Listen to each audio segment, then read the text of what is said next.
This is 880 ESPN. WHSQ and WCBS-FM HD2, New York.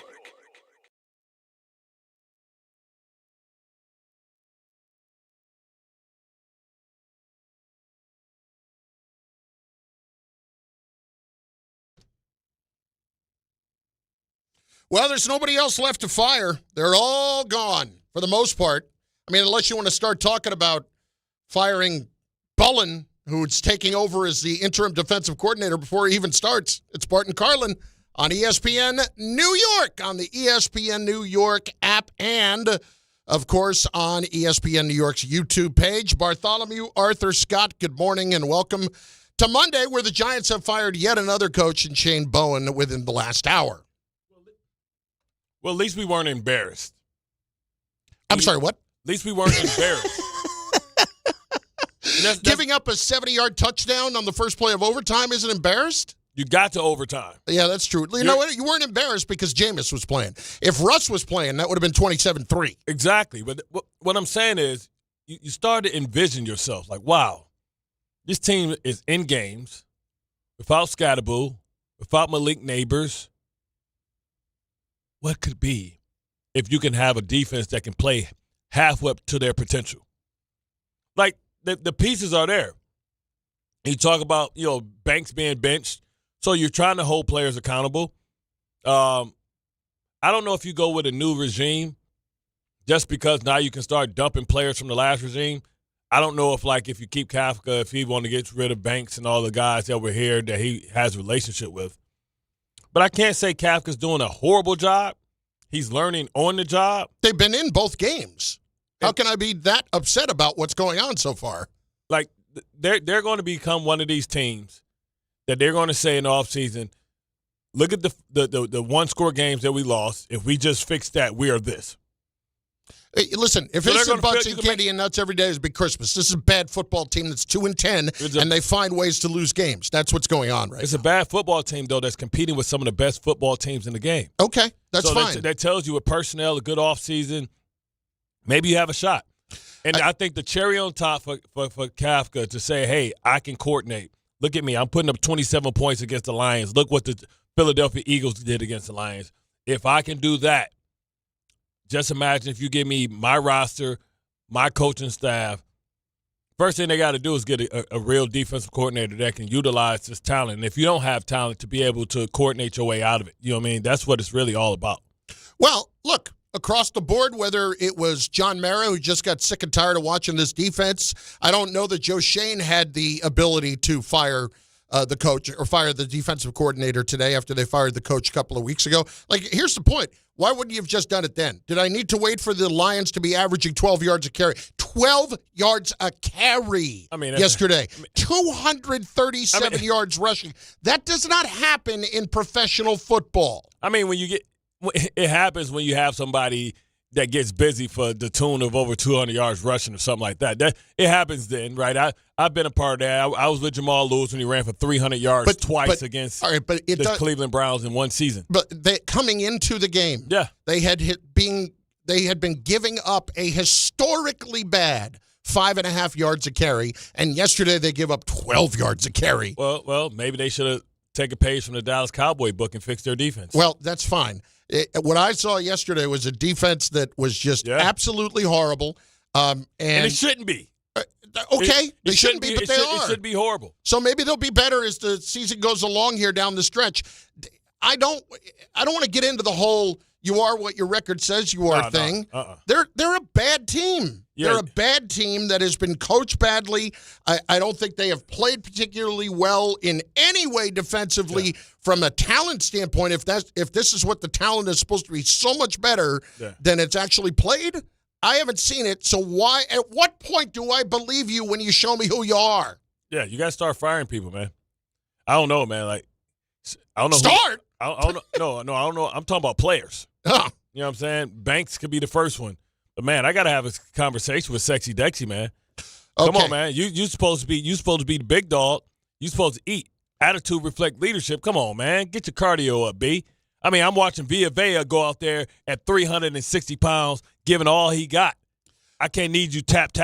Can't have my captain tap out when it's time to eat. So big dog's got to eat, right? overtime, first play, not on the field. Not on the field. You know what makes that impossible? In between the last play You of got 10 regulation. minutes. Yeah. Got a 10-minute break. Like, bro, what the hell? Like, you going to tell me it's not your turn in rotation? Sorry, sir. Aren't you making over $20 million? Well, allow me to share with you the comments of Carl Banks, who, as we'll remember, not too long ago, got into it pretty good with Dexter Lawrence, and yesterday did not hold back on the broadcast at the time. Here is the quote. He asked broadcast partner Bob Papa, what is a rotation? Rotation is you got guys not as good as your best guys. You don't rotate when you need to close the game, Bob. I'm sorry. All the other stuff is noise to me now. The missed tackles, par for the course. The fact that you don't have your best players on the field when you need to close out the game, it says everything to me. I don't care about that missed tackles happen every week. It's whatever, right? It's whatever. But I cannot watch the best player on your football team watch the game because you decided the rotation was better. And then you come into overtime after basically 10 minutes of real time because you're running commercial and all the other stuff, and you send your defense on the field, and he's not there for the first series of overtime. And what happens? A big run. I don't get it, folks. I don't. I mean, all the other stuff is just going to be noise to me. Now, he did not call out Dexter by name there. He did not call out the defensive coordinator by name, but here's a couple of things to share. What Kafka said after the game. Dex is, quote, battling for us. He got a little nicked for us, so he was battling. He gave us everything he had for as many plays as we could possibly get him in there, but there was a management part of that to make sure we could maximize him in certain situations. Third downs, things like that where the pass rush could be in effect. So he wasn't out there for first down. Here's what Lawrence said. They were just allowing me to get in on third down and get some good rushes. As a competitor, I always want to be out on the field, but I understood the process in the game plan, and I trust it. I'm sorry. When did Sexy Dexy become like this year's Aaron Donald? What damn pass rush? He ain't got no pass rush, not this year. Now, if this was previous years, what I need is your fat ass out there eating up double teams so my linebackers – listen. What about the nicked up part, though? I don't care about that, man. That's what Turd all is for. Oh, come on. Are you talking to me, the guy who played 11 years and never missed one damn game in my career with no ligament in my big toe? You want to talk about pain tolerance? Are you kidding me? Last I checked, was Jared Goff the star of the team or was Jahmyr Gibbs the star of the team? So if I need my best player out there, do I need him out there to stop Jared Goff or do I need him out there to stop Jahmyr Gibbs? What the hell are you talking about? Flip-flop. You know what I'm saying? This is ridiculous. Like, if I was going to use Dexter Lawrence, I was going to need him for first and second down because that was what was kicking our ass. How many yards did this dude have?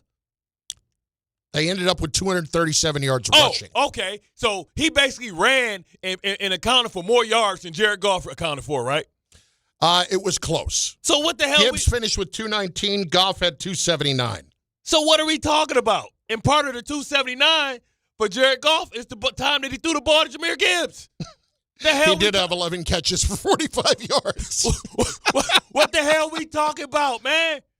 These dudes running the ball down our damn throats. I like to have my fat two-gapper that can take up two blockers for that. Did they put the ball in Jared Goff's hands to try and win, or did they put it in Jahmyr Gibbs' hands to win? So flip-flop. Understand the situation in the process that you win. That's like watching a game where Derrick Henry running for 300 yards. I'm like, don't worry about it. Just come on out on third down when you know he ain't even in the game. That's stupid as hell. That's some of the dumb rationale that tells me that you came with a plan. Like, does it take more energy to stop the pass or to stop the run? For everybody out there that don't know, it takes more energy out of somebody to pass rush. That's why you see guys tapping out when it's 2-minute drill. Because the pass rush, you're doing moves, counter moves. Run game, you two-gap, you pushing the guy back. You might take 3 steps, But as long as you ain't getting pushed back, you did your job. So why would you want that time off? That's the dumbest, right? First of all, who said that? Bowens? About what? About the rotation stuff? Yeah. The guy who said that was Carl Banks was talking about the rotation. Before that, who said we had a plan and supported Dexter? Dexter giving everything. Oh, that was Kafka. His ass need to be fired because that's the dumb stuff too. Well, listen. The other thing is play my clip. This is the dumbest thing in the world that we all dumber from listening to this. What you just said It's ridiculous. is one of the most insanely idiotic things I've ever heard. The hell we talking about? Jameis Gibbs is running the ball down your damn throat. Rambling, 70 yards, response 40 yards. were you even close to anything that could be considered a rational I feel like I'm in the Matrix. Did I not take the red pill? Is now dumber for having listened. Like, what are we talking about? Yeah, I'm like the dummy that's like, man, I don't care if I know the steak is fake. I just want to know what steak feel like. I don't want to remember nothing, and I want to be rich. These dudes living in dumb world. Jameis Gibbs is running the ball down your damn throat, and you said, "Oh, come off a pass." Did we get the third down? Did we make it to third down, Chris? Oh, okay. Why we make it to third down? Because he ran 70 yards. Oh, okay. Well, thanks. Man, this is the dumbest. I got the blind lie leading the blind, man. These dudes are dumb. Straight leading them straight to their slot. And I'm not defending any of this. Let's be clear. Kafka's only saying that because he's trying to defend the player. That's it. Man, that's it. Listen. But this also is why Bowen's out of a job today. Are you going to tell me that you get fired the day after a game like that when the best player is not in the game against Jameis Gibbs to start the overtime? When he's already rushed for, at that point, 140 yards. Can I ask you this? Was it an inside run or outside run? Was it like a pitch? No, it was kind of. Was it a flare pass? It was kind of like exactly where Dexter Lawrence fat ass would be, exactly. right? Okay, thank you. Between the guard and tackle, all right, I think. Thank you. Where did he line up at? Between the guard and tackle. Thank you very much. I rest my case. Well, Bowen's out of a job today because of it. And I would hire Bowen again so I can fire his ass again. I'm like, you know what? Let's come in. Let's talk about it. Nah, we made the right decision. You're fired. That was your little Vince McMahon? You're fired right there? You're fired. Look. That's the dumbest thing. Listen, as an offense, I'm like, damn, man. How much are you putting on Lawrence? I'm putting it all on Lawrence. No, but I'm talking about his decision versus the coach's decision versus all of it. Whoever's protecting who in all of this. Is all of this just about protecting Lawrence? Bruh, this dude has only been in the league 6 years. Come on, man. You young. Man, are you freaking kidding me? I just can't. Dexter Lawrence, cap hit, $23 million. $23 million. I got to ask my big dog to see. You talk about building culture. Man, I played with a guy in Samari Road that had his spine fused. He had epilepsy, had a seizure, didn't know he had epilepsy, fell down, hit his head, almost bit his tongue off, almost severed his tongue in half. 3 weeks later, had his spine fused and came out and played. I played with no ligament. I watched Ray Lewis play with no shoulder. Peter Bower play with the gator arm. I'm sorry. I was raised differently from the old school, where if you can breathe, you can play. And especially when your team needs you most. We remember Ed Reed in Miami. Don't ask me if I'm hurt, dog. Yeah, I'm hurt. But I'm hurt that we ain't out here ball. That's the type of dudes I grew up around, man. I ain't grow up around this soft stuff, man. I grew up with dudes playing with torn ligaments, MCLs, ACLs. This to win the game, man. And don't give me that they not playing for nothing. Because the year where I tore my ligament off my bone, we weren't going to the playoffs, and I played anyway. And I ended up having surgery at the end of the season and repaired my big toe. Like, so miss me with all this soft stuff, man. This is weak sauce. Listen. What do you expect? What do you expect from what we've seen all year from this? No, what do you expect? No. Am I shocked by any of it? No. I'm going straight to sexy Dexy. Like, nah, man. If you was able to put a uniform on, don't give me that I'm going to get – this is the most important time in the game. The game is in the balance. We got 2 possessions. We got 2 possessions to either win the game or lose the game. This ain't the first quarter. This ain't the second quarter. If they score, then we got to score. If they don't score, we kick a field goal, we win. We win on the road against a Super Bowl contender that's worth fighting for. You know, I say, hey, I know we ain't supposed to do this. Give me the double shot of Toradol. Or if it's like the Toradol and I know I'm going there, eyes hurting a little bit, give me the perk.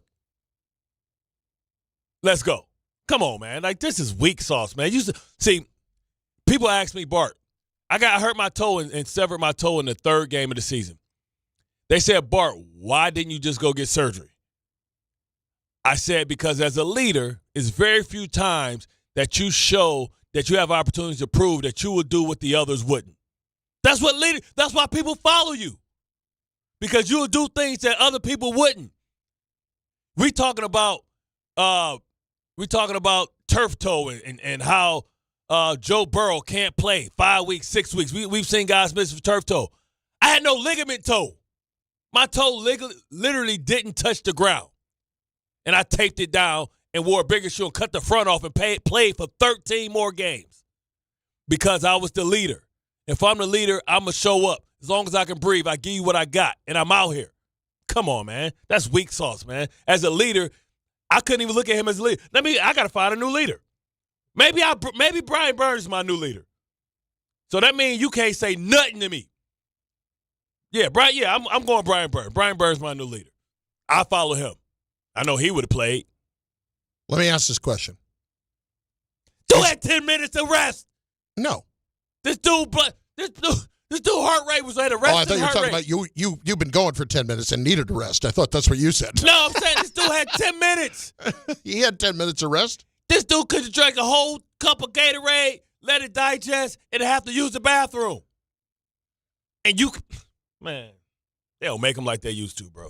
Let me ask you this question. They don't make them like they used to. All of that goes down.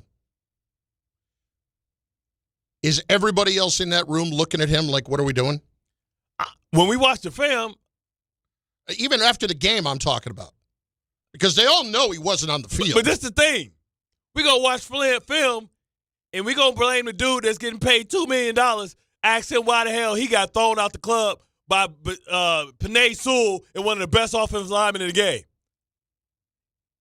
Yeah. It's like the varsity going against the JV.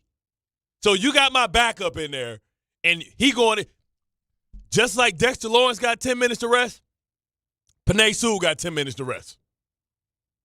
And then you've got Malik Neighbors after the game. Yes. Tweeting. Appropriately so. Took him about, 2-3 minutes to take it down, but tweeted, it looks like we're trying to lose the game on purpose. Why are we not making them take their timeouts and not running the ball on second down? They threw it on second down, and so that made that gave the Lions their extra timeout, and it gave every opportunity for Detroit to come back and tie the game. And then, look, you can say whatever you want, all right?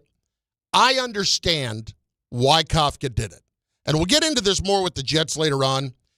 If you're trying to win a game like that, you need to rely upon your best unit to try to do it. And the Giants' best unit yesterday was the offense. Damn straight. And so for that, if you want to go for it on 4th and goal, I understand it. Do I love it? I don't love it because I still want to make them score a touchdown, but I understand it. The problem really got inflamed when they lost 2 yards on 3rd down.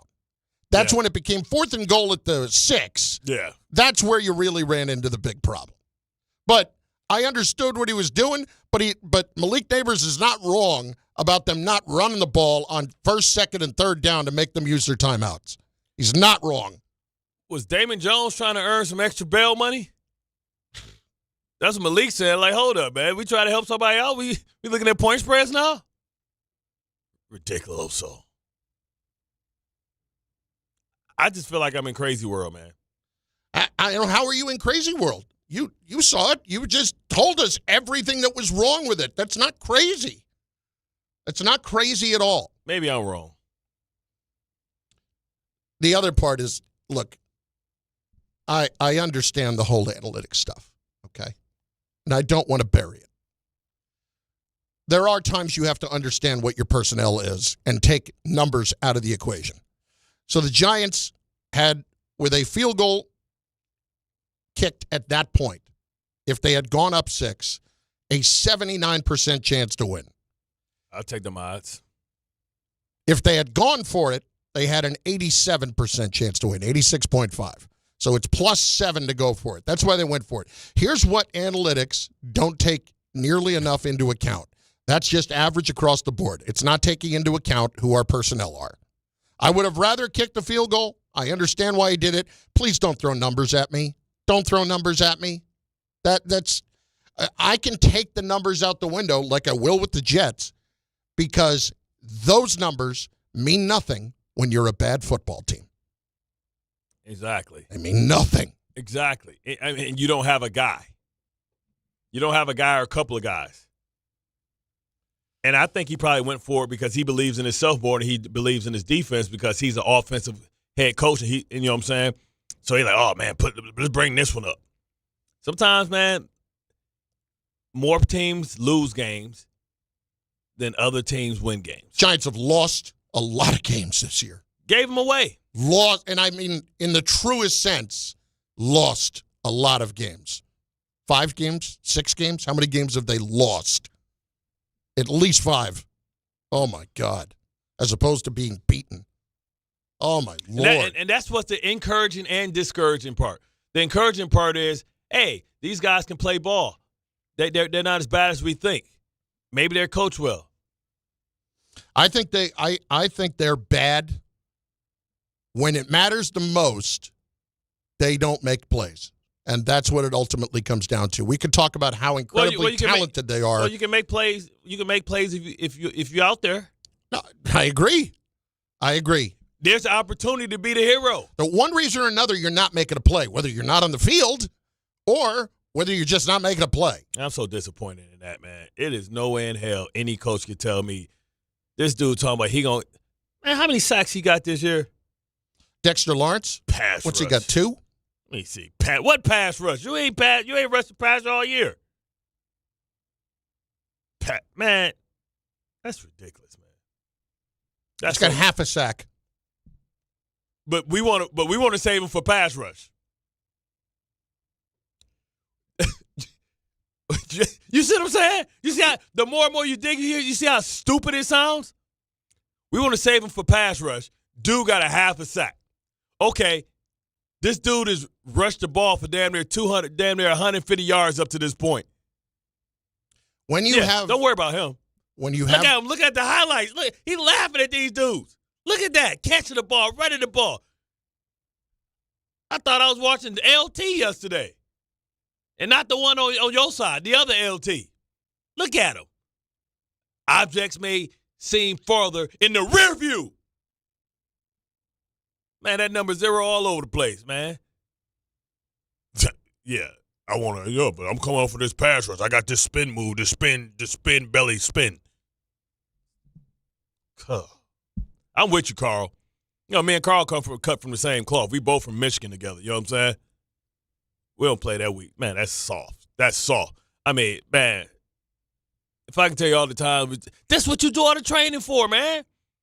Like, there's no way I would have left the field in the overtime.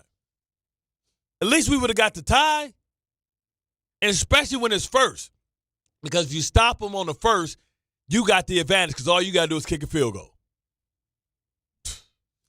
Bart and Carlin, 800-919-3776. Giant fans, the lines are open for you right now on any of that. Should be pissed. ESPN New York.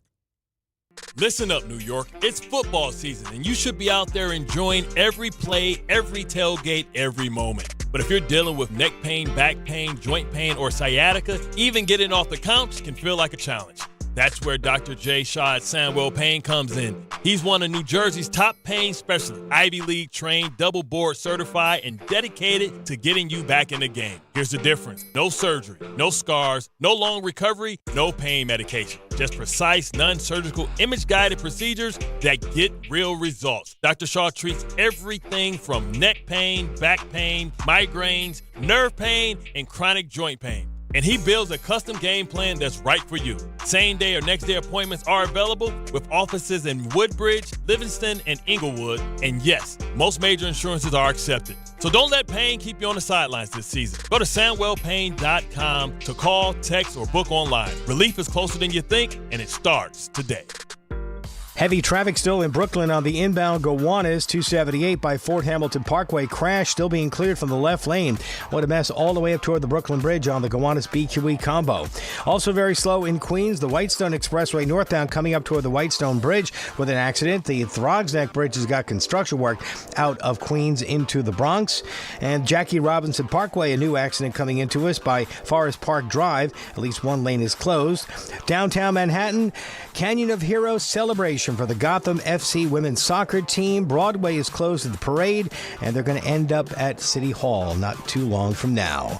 And in the Sprainbrook Parkway southbound side, very slow by Bronx River Parkway, Westchester, with a crash, at least one lane closed. I'm Bob Williams on 880 ESPN New York. This Thanksgiving, FanDuel is introducing a brand new way to build a parlay. It's called Pass the Leg, and here's how it works.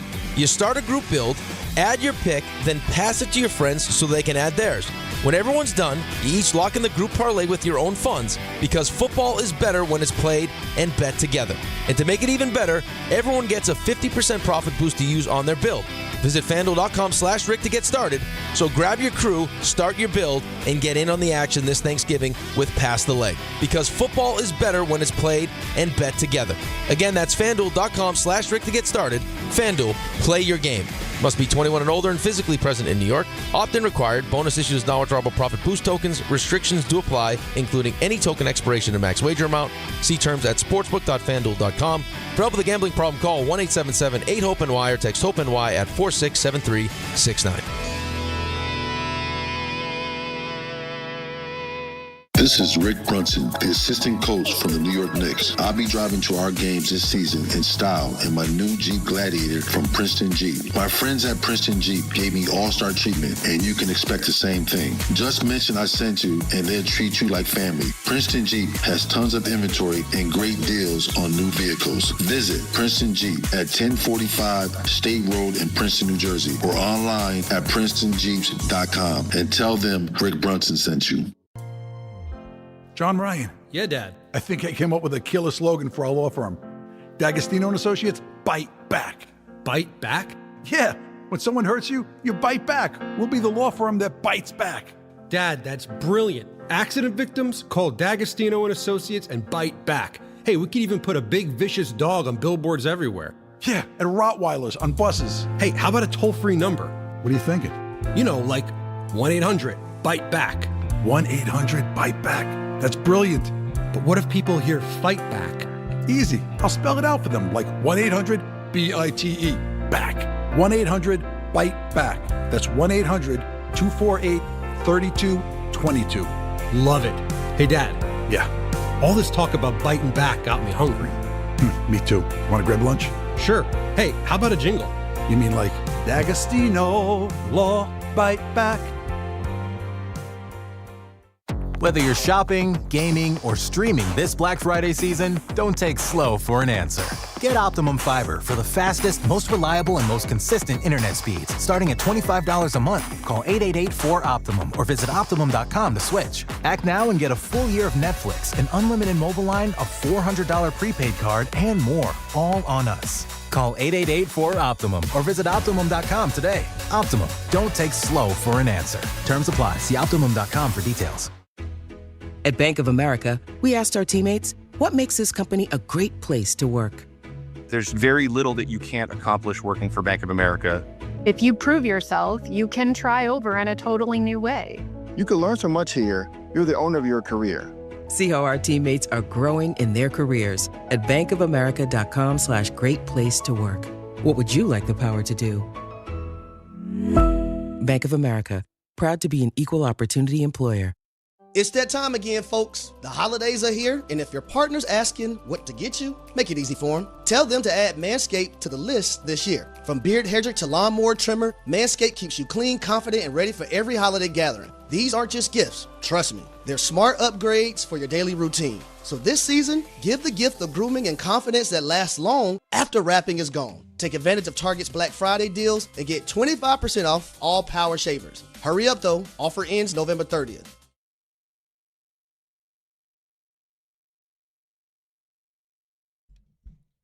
Get it on the floor. Get it on the floor. Get it on the floor. Get it on the floor.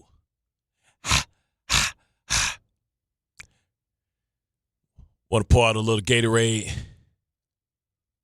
for my boy Bowen. It's been real, not real. Here's one for you. Ryan Dunleavy from the New York Post points out, it's interesting that new Giants interim defensive coordinator Charlie Bowen and GM Joe Shane were both with the Dolphins for 6 years, from 2012 to 2017. Promoting from within. You know what I'm saying? You know you got your friends, but it's like, you get in the friend group late. See, those family ties right there. I'll tell you, if Shane is calling the shots here, I can't imagine that's the case. Who's not calling? That smells like a John Mara move to fire Shane Bowen yesterday. Do you think Kafka has to? Kafka doesn't have the chance. Kafka said after the game, I still believe in Shane and our staff. Come on. That's what he's supposed to say. Yeah, I mean, I know that's what he's supposed to say. This was him right after the game. Yeah, I do. I have a lot of confidence in Shane and his entire staff. Yeah. He's not making the call. He's not saying that and then getting on the bus. And I know it's what he's supposed to say, but he's not getting on the bus and then saying, you're fired. That's not what's happening. Is it like, what is it, 5 games that they've lost like this? I think it's 5 double-digit games. And now Jordan just tweeted, my decision is to make this move. Come on, Mike. We know. It's okay. I know everybody's got to protect everybody. Now he want to take over. That's too late, man. You just said you believe in him. So how's it your decision? You said you believe in him. Kafka's talking to the media right now, so we'll try to get some of that sound for you here shortly. Oh, this is liquid gold, man. I mean, that's 5 games now with a 10-point lead. Double-digit lead. 5. Listen, the most expensive defense in football. Second. No, I heard it per capita. I heard per capita, it was them. That was per capita. I heard it. Per tackle? That I believe, because there haven't been many tackles. Well, yeah, when the tiebreakers come, you got to go with the age of the players. You know what I'm saying? 12 yards a carry? I mean, I believe it. Because I argued that with Canty, and Canty told me something that made me believe that they were the highest paid per capita. All right, per capita. All right, well. Hey, either way, they're making a lot of money and not making many plays. Doesn't matter. You at least want to be. I shouldn't have even called you out on that. You at least want to be 50%. 800-919-3776. What an embarrassment. Frank in Newark is next. What's up, Frank? Hey, good morning, guys. You know, it's funny. I'm not even mad that we lost the game yesterday anyway. I mean, if I take anything away from it, I'm actually surprised that the offense has been consistent as it was when Dable was here. I thought that for some reason they was going to convert into Robert Saleh's defense last year with the Jets when he got fired, and I thought it was going to, digress, fall off or what have you. But with the defense that the Giants have, I expect something like 2007 where the defense is constantly harassing the quarterback in the pocket. It's literally a slap in the face when you see, and no discredit to Gibbs. He's a great, he's a good running back. But it's basically a disrespect when you can see that he, in the first play in overtime, he's able to run it 67 yards to the house. So at this point, with the players you have on defense, I expect you to hit home on every snap. This to your point, Frank. To your point, Frank. This was the same Lions offensive line that got destroyed from Philadelphia just the week before. And I'm sorry, Brian Burns is just as good as Jalen Phillips, and Sexy Dexy's supposed to be just as good, in my opinion, than Jalen Carter. Yeah. This is apples to apples, and they couldn't sniff them. And the crazy thing is, the only player that's consistently hitting home in every game is Brian Burns, which he's a talented pass rusher, but the way you drafted Abdul Carter, and then Abdul Carter comes in the preseason before the season starts and says he wants LT's number, Mr. Half a Sack. It's like, come on, man. He just looks stupid for that. No, don't worry. I'm sorry. I apologize for asking for LTs. Can I get Phil Simms? No. No, you can't. This you want to know how bad it is? This is how bad it is. They're 2-10. They have lost 5 games with double-digit leads. And right now, I'm not going to lie to you, there are 5 open lines on our calls. And why is that? Because there is a remarkable apathy that has sunk in, not just among the fan base. They're dead inside. But among the players. Like, everybody's dead inside. And I got to tell you, as somebody that bet the under at the beginning of the year, 5 games with 10-point leads, I've been worried about that under all season long, under 5.5. We're almost home. It's you should have kept Bowen for a couple of more games so I can make sure I get there. It's amazing how you have 2 teams with the same record, but one side feels like they have optimism and the other one feels like maybe because the Giants fans figured that we're starting over, so we're going to have a young rookie coach, and we're going to have to go through the growing pains all over again. No, but really what I had from the Giant fan yesterday, and you can tell me if I'm wrong. I don't know I listened to a lot of Dave this morning. I think a lot of Giant fans were just happy to be in the game yesterday because Jameis actually gave them something to watch. Like, we talked about it. You can be bad. You cannot be bad and boring. At least they're not bad and boring right now. They gave you something to watch because they played Jameis. You got the flea flicker. You got Jameis out there with the invisible juice catching it. Don't worry. Rolling the dice in the end zone. You know what I'm saying? It's absolutely horrible to watch. But at the same time, at least it's not boring. Yeah, if Russ was in there, I think we've been poked our eyes out. Oh, if Russ was in there, that game was 27-6. Now, the question is, what happens? Does Dart come back and you sit Jameis down? Because Jameis is getting the ball to everybody. Yeah, I understand that. But Hodgins? Hodgins, they just signed him before last week's game. They have to let Dart play when he's ready to play because this now becomes about Dart developing. Only way Kafka can save his job if he looks just as good as Jameis. Can we stop talking about, like, people saving their jobs? Like, nobody's saving their – the Giants have already fired 2 coaches this year. I'm talking about – I know. Does Saving anybody his chance survive? to be the head coach. What in any of this – the ultimate problem has been that you have lost these 2 games. Or I ask you this. Does Kafka – does Kafka save his job like Schottenheimer saved his job? Remember, Schottenheimer was on the staff with Eric Mangini. Mm-hmm. Eric Mangini got fired, and they insisted that Schottenheimer be the OC, stay as the OC. Well, because that's the only way that you can kind of still keep the continuity with Dart and the offense growing, but still keep the guy on there.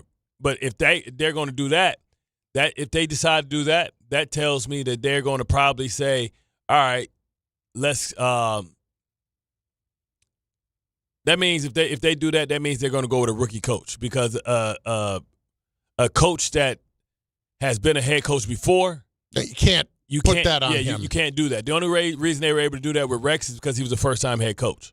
Yeah. So maybe that's the play. And now, by the way, that way he won't. Did that turn out to be a good idea? Yeah. Did it turn out to be a good idea? I don't know. Two AFC championships. Yeah, I know, but why'd you led lose the league in rushing? Yeah, he got us there.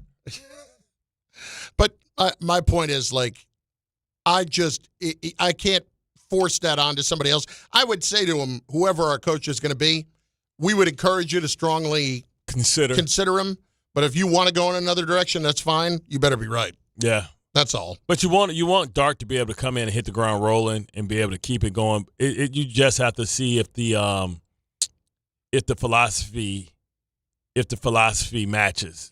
Well, the Giants did do something yesterday that nobody else in the league has done. Oh, what's that? You'll find out next. Bart and Carlin on ESPN New York.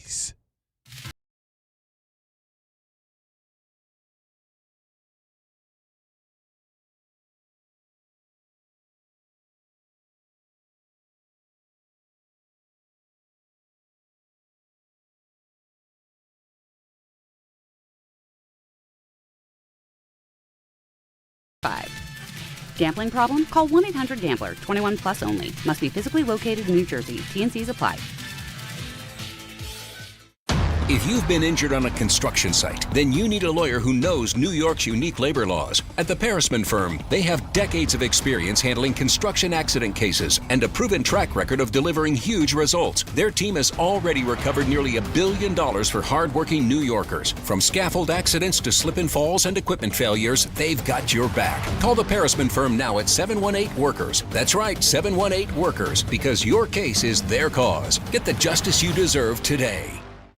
Finding great candidates to hire can be like, well, trying to find a needle in a haystack. Sure, you can post your job to some job board, but then all you can do is hope the right person comes along, which is why you should try ZipRecruiter for free at ZipRecruiter.com/ESPN. ZipRecruiter doesn't depend on candidates finding you. It finds them for you. Its powerful technology identifies people with the right experience and actively invites them to apply to your job. You get qualified candidates fast. So while other companies might deliver a lot of hay, ZipRecruiter finds you what you're looking for. The needle in the haystack.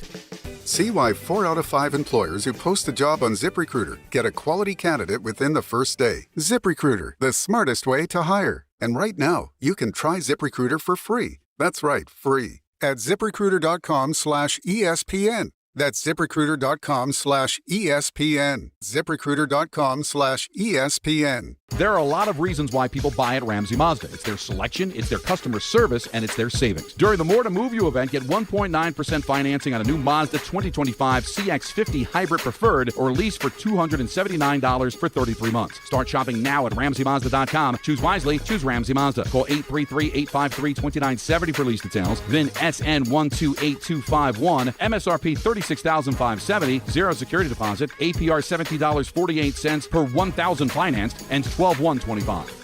From kickoff to cash out, ESPN Bet has the tools you need to score more on game days. Bet smarter with stats at your fingertips. Get personalized parlays built just for you. And with your fantasy team synced right in the app, you can back your squad. Right now, new customers get $100 in bonus bets when you bet $10. Sign up with promo code USL to get started. Must be 21 plus. Gambling problem? Call 1-800-GAMBLER. Terms and conditions apply. See app for details. Offer not available in New York.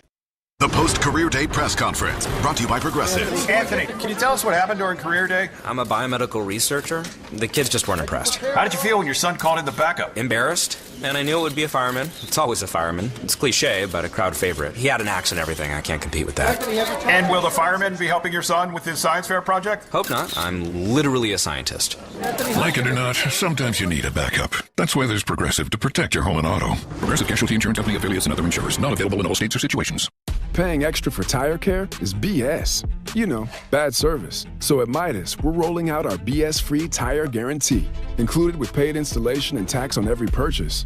You'll pay nothing for flat replacements, nada for flat repairs, and zilch for tire rotations every 5,000 miles. That's $0 for all that. So with this limited lifetime tire guarantee, you'll pay a whole lot of nothing compared to what the other guys charge for tire care. That's the BS-free tire guarantee, only at Midas.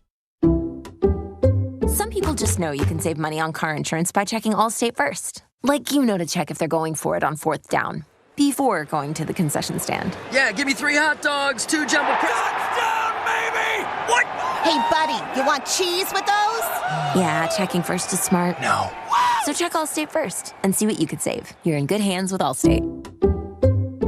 Potential savings vary, including based on how you buy, subject to terms, conditions, and availability. Allstate North American Insurance Company and affiliates, Northbrook, Illinois.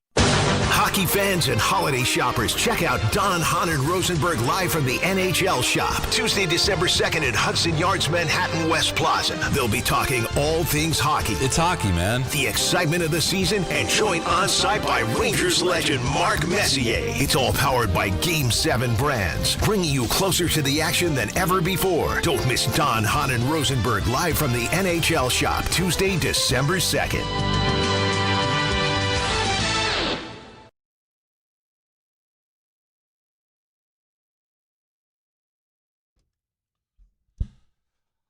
Some of the comments coming in on the YouTube chat. You can go and watch the show at ESPN New York's YouTube page. I'd encourage you to do that. The GM should be the next to go.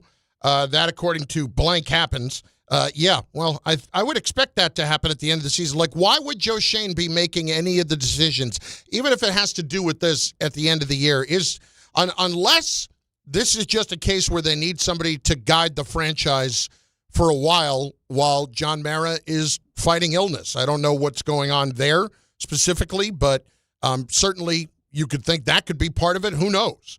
Jameis is fun, but it's not fun when you are not winning. Listen, they put up 500 yards of offense for the second time this year, and for the second time this year lost. Yeah. You know how hard that is to do?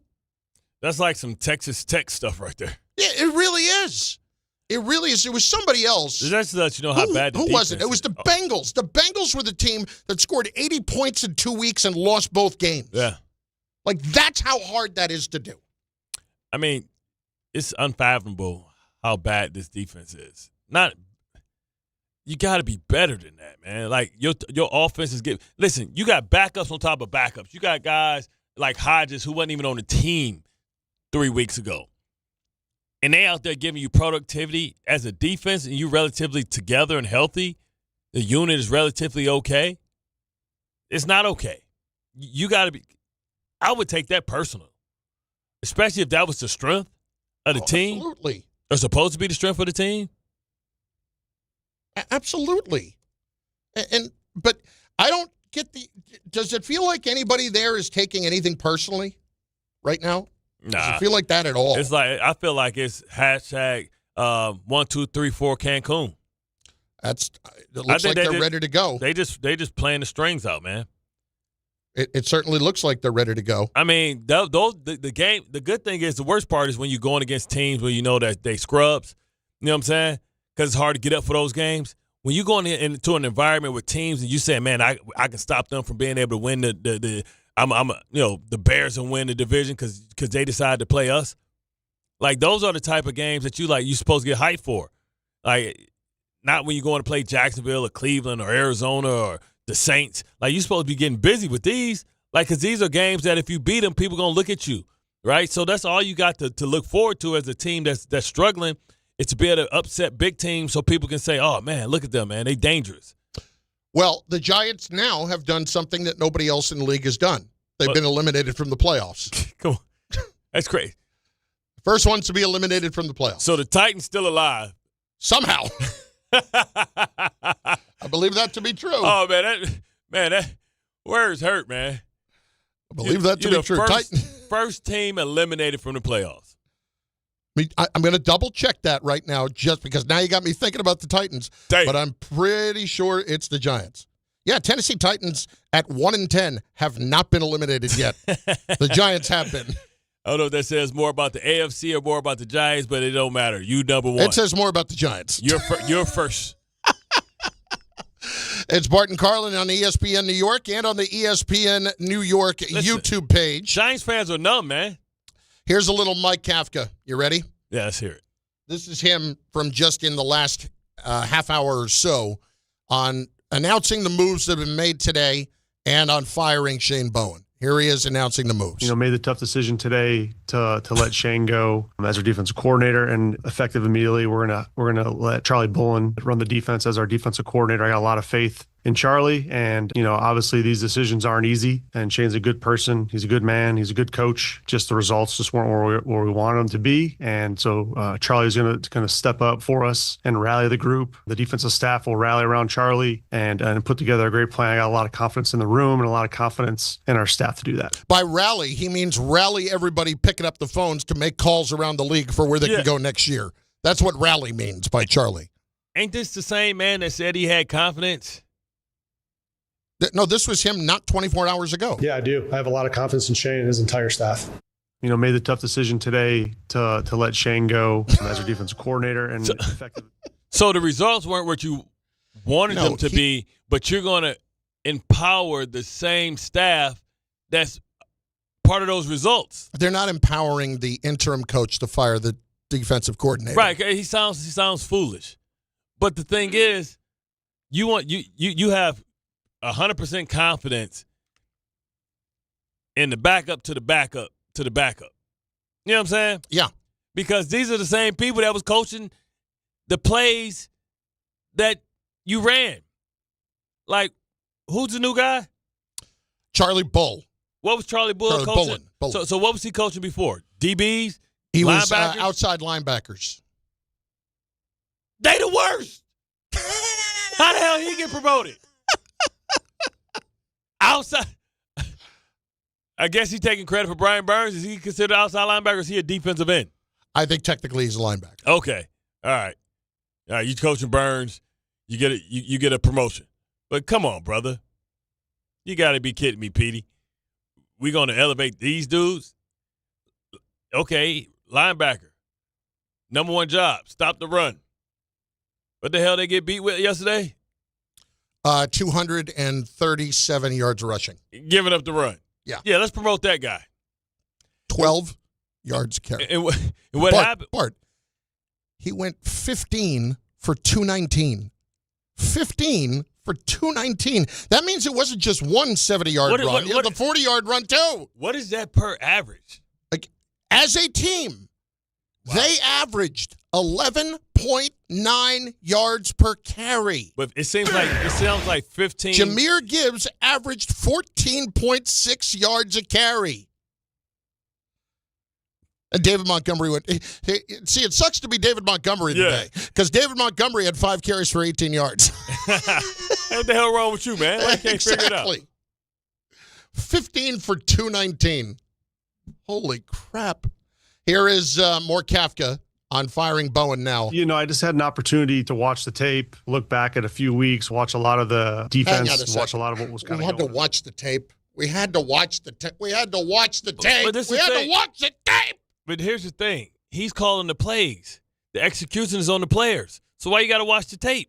I just had an opportunity to watch the tape, look back at a few weeks, watch a lot of the defense, watch a lot of what was kind of going on, the communication, and just felt like this was the right time to do it. When I got the job quickly, I didn't want to make a lot of rash decisions and jump to anything really quick. I wanted to have some time to sit back, evaluate it, look at it, and kind of figure out what the best thing to do was. So, wanted to be, calculated in how I handled it. And, I thought that today was the right time. But the dumb thing is the last person you hold responsible because of the tape, a lot of times it's the coordinator. Because guess what? When you make a call, the DB coach got to teach the DBs how to play the call. The linebacker coach got to teach the linebackers how to play the call. And the defensive line coach got to teach the D-line how to play the call. The coordinator got nothing to do with that the teaching of the rules and the execution. He's the supervisor. You have to ask yourself, was the call the right call? But the execution of the call is not on the coordinator. That's on the position coaches. That's why they call position coaches. Dexter Lawrence on not being on the field on the Lions overtime touchdown. They were just allowing me to get the third down and, get some good rushes. So on top of that, obviously you physically couldn't, but just to stand on the sideline. Of course, as a competitor, I always want to be on the field. But I understood the process and the game plan, and I trusted it. When did you kind of shift into that mode of hey, we got to kind of preserve when we can get the most out of you? Probably in the first quarter. So what happens? All of a sudden, in this particular game, he going to have the Willie Beeman invisible juice? Dude, you got a half a sack. I don't care about you. I'd rather put a quick guy in there for pass rush when I know it's pass rush time. I need your fat ass to stop to plug up these holes. Because guess what? You can fall down and play dead, and that's going to take up more space than most people I got on the roster. That's what I need. I need you to eat these double teams up so Jahmyr Gibbs can't get to the second level with a head of steam and outrunning my linebackers. Makes no sense. Jahmyr Gibbs didn't get to the second level with a head of steam. He hit the NOS. I know. That was the Fast and the Furious. Thought he had the go, baby, go button. Bart and Carlin, ESPN New York, and on the ESPN New York YouTube page. This Thanksgiving, FanDuel is introducing a brand new way to build a parlay together. It's called Pass the Leg. Here's how it works. Start a group build. Add your pick and then pass it to your friends so they can add theirs. When everyone's done, you each lock in the group parlay with your own funds because football is better when it's played and bet together. And to make it even better, everyone's got a 50% profit boost token to use on their build. So over-unders, anytime TDs, spread, whatever it is you want to include, throw right there in your pass the leg parlay. Grab your crew, start your build, and get in on the action this Thanksgiving with Pass the Leg. Visit FanDuel.com/Peter to get started. FanDuel, play your game. 21 and over, physically present in New York, opt-in required. Bonus issued as non-withdrawable profit boost tokens. Restrictions apply, including any token expiration and max wager amount. See terms at sportsbook.fanduel.com. For help with a gambling problem, call 877-8-HOPE-NY or text HOPE-NY 467-369. Health surprises can change your life in an instant. You've seen it happen to others, but it doesn't have to be your story. At Princeton Longevity Center, we customize actionable and proactive health plans to maximize your lifespan and take control of your health. Our Cancer Check program combines cutting-edge technology with top medical expertise to keep you ahead of potential risks. With advanced full-body imaging, genetic testing, and multi-cancer detection blood tests, we look for even the earliest signs of problems. Results are analyzed by expert physicians who craft a personalized plan to safeguard your future. You're not just a patient, you're a partner in your health journey, backed by a team committed to helping you live longer, healthier, and more vibrantly. Our programs have saved hundreds of lives and empowered countless others to take control of their health. Be proactive with your health for the ultimate peace of mind. Call 888-8000-PLC or visit PrincetonLongevityCenter.com. D'Agostino Law Bite Back. I'm injury attorney John Ryan D'Agostino, nicknamed The Closer, continuing D'Agostino and Associates' legacy of helping the injured for over 35 years. My father, John D'Agostino, built this injury firm to help accident victims. This is John D'Agostino, and this is a family firm. For us, it's about doing what's right and making sure somebody pays for your pain. Call us first at 1-800-BITE-BACK. That's 1-800-BITE-BACK. They call me The Closer because big or small, in court or out, I'm fighting to get the job done, to win, to get you every dollar you deserve. D'Agostino and Associates has offices throughout New York and New Jersey and will come to you. I've been there and I'll be there for you. Call us first at 1-800-BITE-BACK. 1-800-BITE-BACK. That's 1-800-248-3222. Actual price will depend on product and subscription plan. Featured products are compounded drug products, which the FDA does not approve or verify for safety, effectiveness, or quality. Prescription products require an online consultation with a healthcare provider who will determine if appropriate. See website for details, restrictions, and important safety information. Want a boost in and out of the bedroom? Hims has you covered. Introducing a new 2-in-1 approach to level up your game. Tadalafil for better bedroom performance and zinc for testosterone support. Put it all together and you've got what you need to turn things all the way up. Getting started is simple. Just go to hims.com/joy to start your free online visit. Through Hims, you can access ED treatments including pills, chews, and more. 100% online. No office visits, no pharmacy lines. Just fill out a simple intake form and a licensed medical provider will determine if treatment's right for you. If prescribed, it ships free and discreetly to your door. Find affordable treatment options at up to 95% less than brand names at hims.com/joy. That's hims.com/joy, HIMS.com/JOY. This is Don, Hahn, and Rosenberg. Dart's going to miss a second game. You don't want this to have to be a problem because forget about the talent that he has and the future. You've got a quarterback with a concussion problem. Hey, Mike McCarthy, come coach the Giants. Sexy job, New York. We got a really good young quarterback. And he goes, yeah, a quarterback that if he gets sacked in the preseason, he could be out for 5 weeks. I'm good. Don, Hahn, and Rosenberg. Weekdays at 3 on ESPN New York and streaming live on YouTube. 880 ESPN, WHSQ, and WCBS-FM HD2, New York. A Good Karma Brands radio station.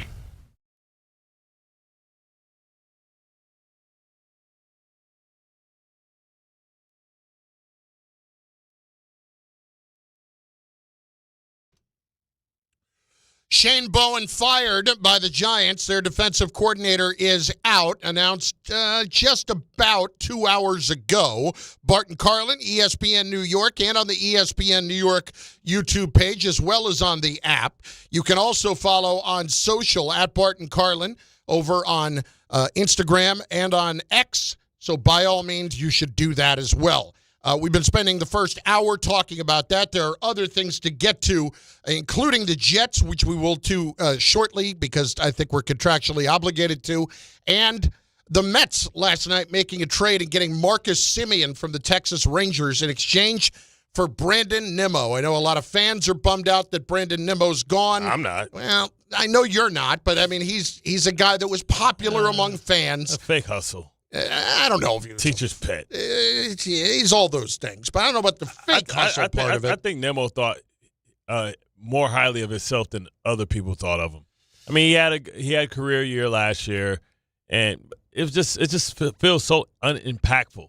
A lot of the stuff that he does. I mean, if we can maybe secure some other stuff and get a better player, yeah, I'm all for it. If this opens up the Kyle Tucker conversation. Because knowing maybe that Bellinger, or Bellinger, knowing that money's going to come off the books a lot faster, then I'm all for it, man. We can't go back with the same team that we had last year and say, okay, we're going to just get more out of them. So here's why I would not have necessarily made the trade, and because I think you actually might have been. You love the Rangers. Might have been. I know.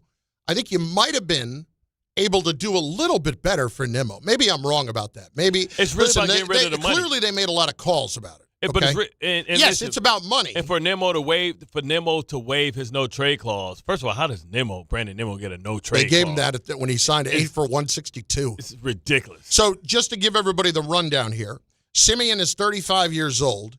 He is a Gold Glove second baseman, but the last 2 years, his OPS is well under 700. So he has not been very good. Right-handed hitter, and somebody that got a ton of money from Texas back when they signed Corey Seager too. Yeah. He has got 3 more years left on his contract, $72 million total. He is 35 years old. Nimmo is 33. He's got 5 years left and $100 million left, 102. So there's a couple of things at work here. Number one, Mets thought that they were probably too left-handed and wanted to get another right-handed bat. Number two, David Stearns has talked about improving the defense, and they did do that in this case. But what I would tell you is simply that great first baseman we have out there. Great influence. I don't think this had anything to do with him either. Wow. But I think it tells you two things. Number one, Jeff McNeil's gone. There's no chance Jeff McNeil's going to be back with the Mets. Can you get anything for Jeff McNeil? I don't know. I don't know what you can get for Jeff McNeil right now. I don't think it's going to be anything that's going to be a difference maker for the team. You think we're still in the market for maybe Bregman? I think they're still in the market for a big offensive player. Now, is Kyle that Tucker Bregman? that player? Is Kyle Tucker the best player available when you talk But about here's the two? thing. Kyle Tucker had such a long stretch of struggling last year. Like, that scares the daylights out of me. Bellinger, it kind of scares me when it's up and down and up and down. Like, I almost would rather let somebody else spend that money. With the Mets, this was bad contract for bad contract, and what we'll get back is an additional 2 years of freedom. So they can at least look at it like, all right, we're out from under that $20+ million a year in 2 years, in 3 years, but we don't have to tack on the last 2. In other words, we'll get a little more freedom a little bit sooner. The deal's fine. Does the no trade clause travel with Nimmo? Yeah. So he got a no trade clause. So Texans got correct. They have to go to him and say that. That's a part of the contract. Oh man. Now I don't think anybody's going to turn around and trade. Maybe somebody will turn around and want to make a deal with Texas, but I think Nimmo's somebody that they feel like can help them a lot. Yeah, a left-handed bat, or maybe two right-handed. Listen, he's still somebody who's capable of driving in. I mean, he had his best year last year, so it's not like he's trending down. Not his best year, but he's up there. Pretty good year. I mean, he's 100 points better than Semien was with the OPS. He's going to drive in 90 runs in a good lineup. So what does this mean for Pete Alonso? I don't know that it means much. People were trying to say that. I don't know if this really means a whole lot on the Pete Alonso front. What I feel like this Pete Alonso thing, Bart, is going to go down exactly like it did last year, where nobody's going to give him the 7 years he wants. Mm-hmm. Nobody's going to give him the 5 years that he'll end up settling for, and then the Mets will end up in a similar position. It was 7 years last year, right? He wanted 7 from elsewhere. Right, so this year, you're older, it should be 6. Yeah, I don't think anybody's going to give him that. They weren't going to give him 7 last year. They're not going to give him 6 this year, even though he had a good year. Yeah, it's crazy because I don't know, like the whole Pete Alonso saga is like they love you, but they like you, but they don't love you. And like, I mean, he wore down last year, and he started off amazing, but they have to figure out how not to waste. I mean, I'll be satisfied with Kyle Tucker and Screwball.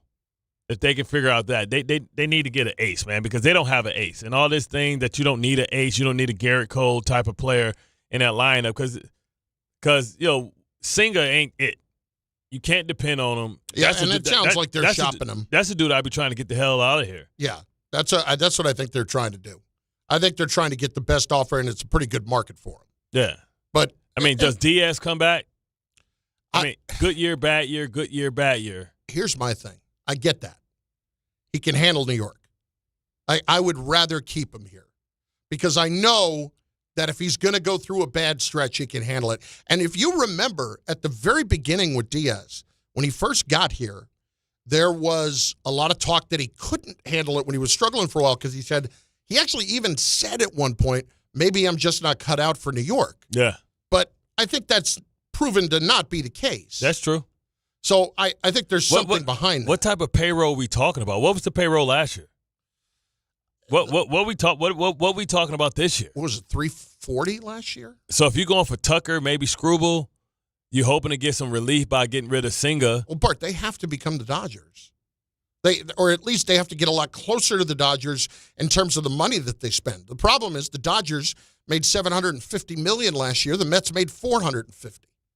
If you listen, and that's what's selling everything out because of the Ohtani. No, our guy that we got. Who? What? Soto? Yeah, Soto. Okay. I'm saying they sold every game out because of Soto. Yes. You know what I'm saying? I mean, as many games as they did, but absolutely, they spent a fortune on him.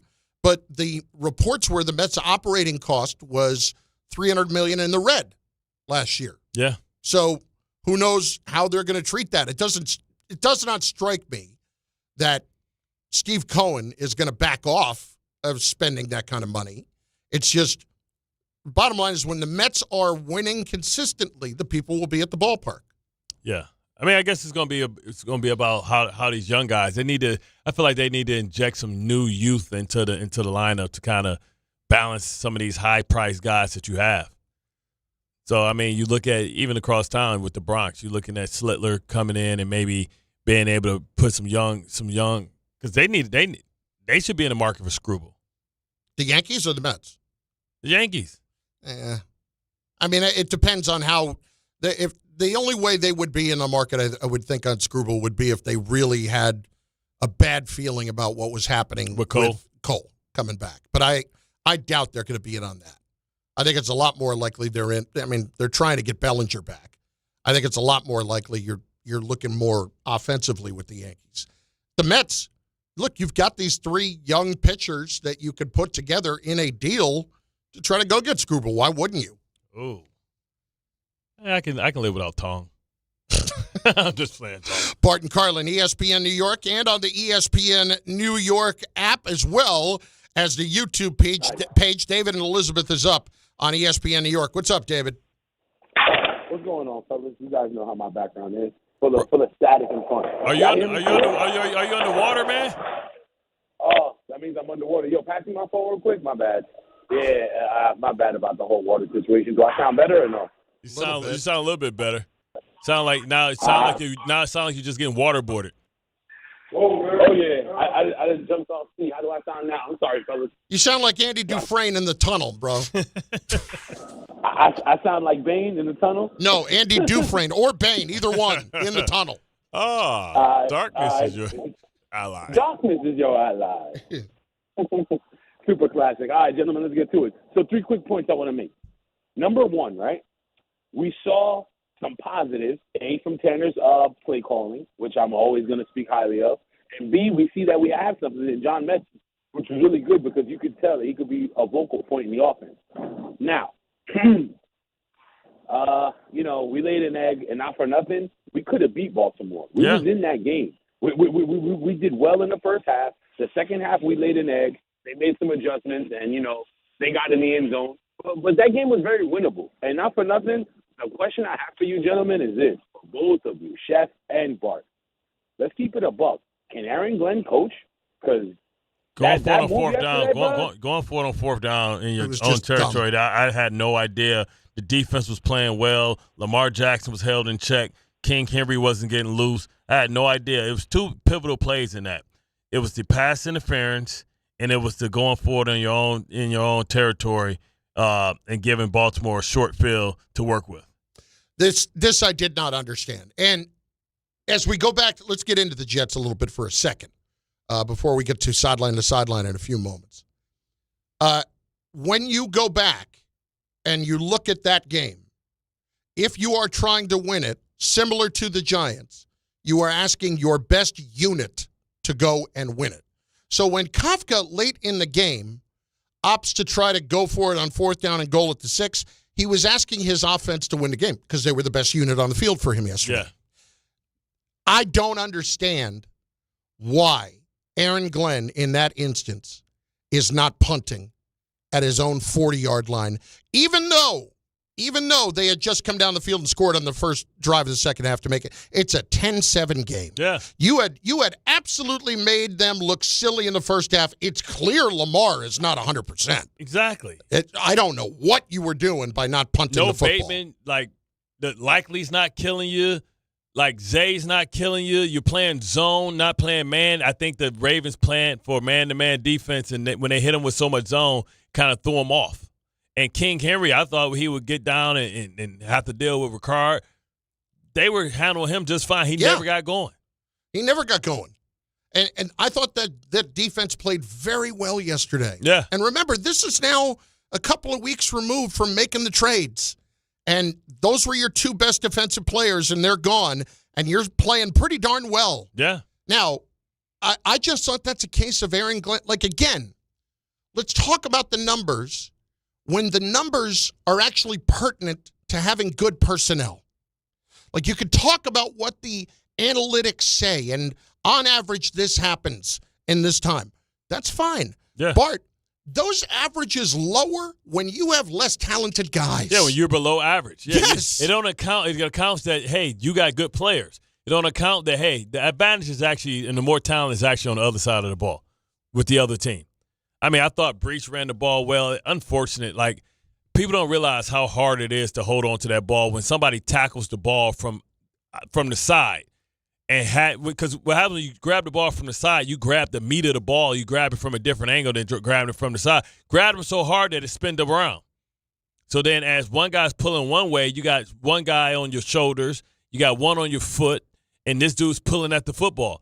I just wish that Breece could have stopped and kind of ran towards Marlin so he could have fell on top of him.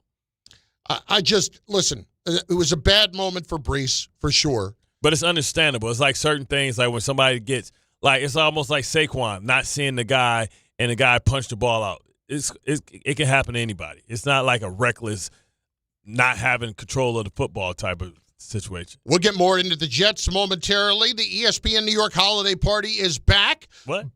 Party?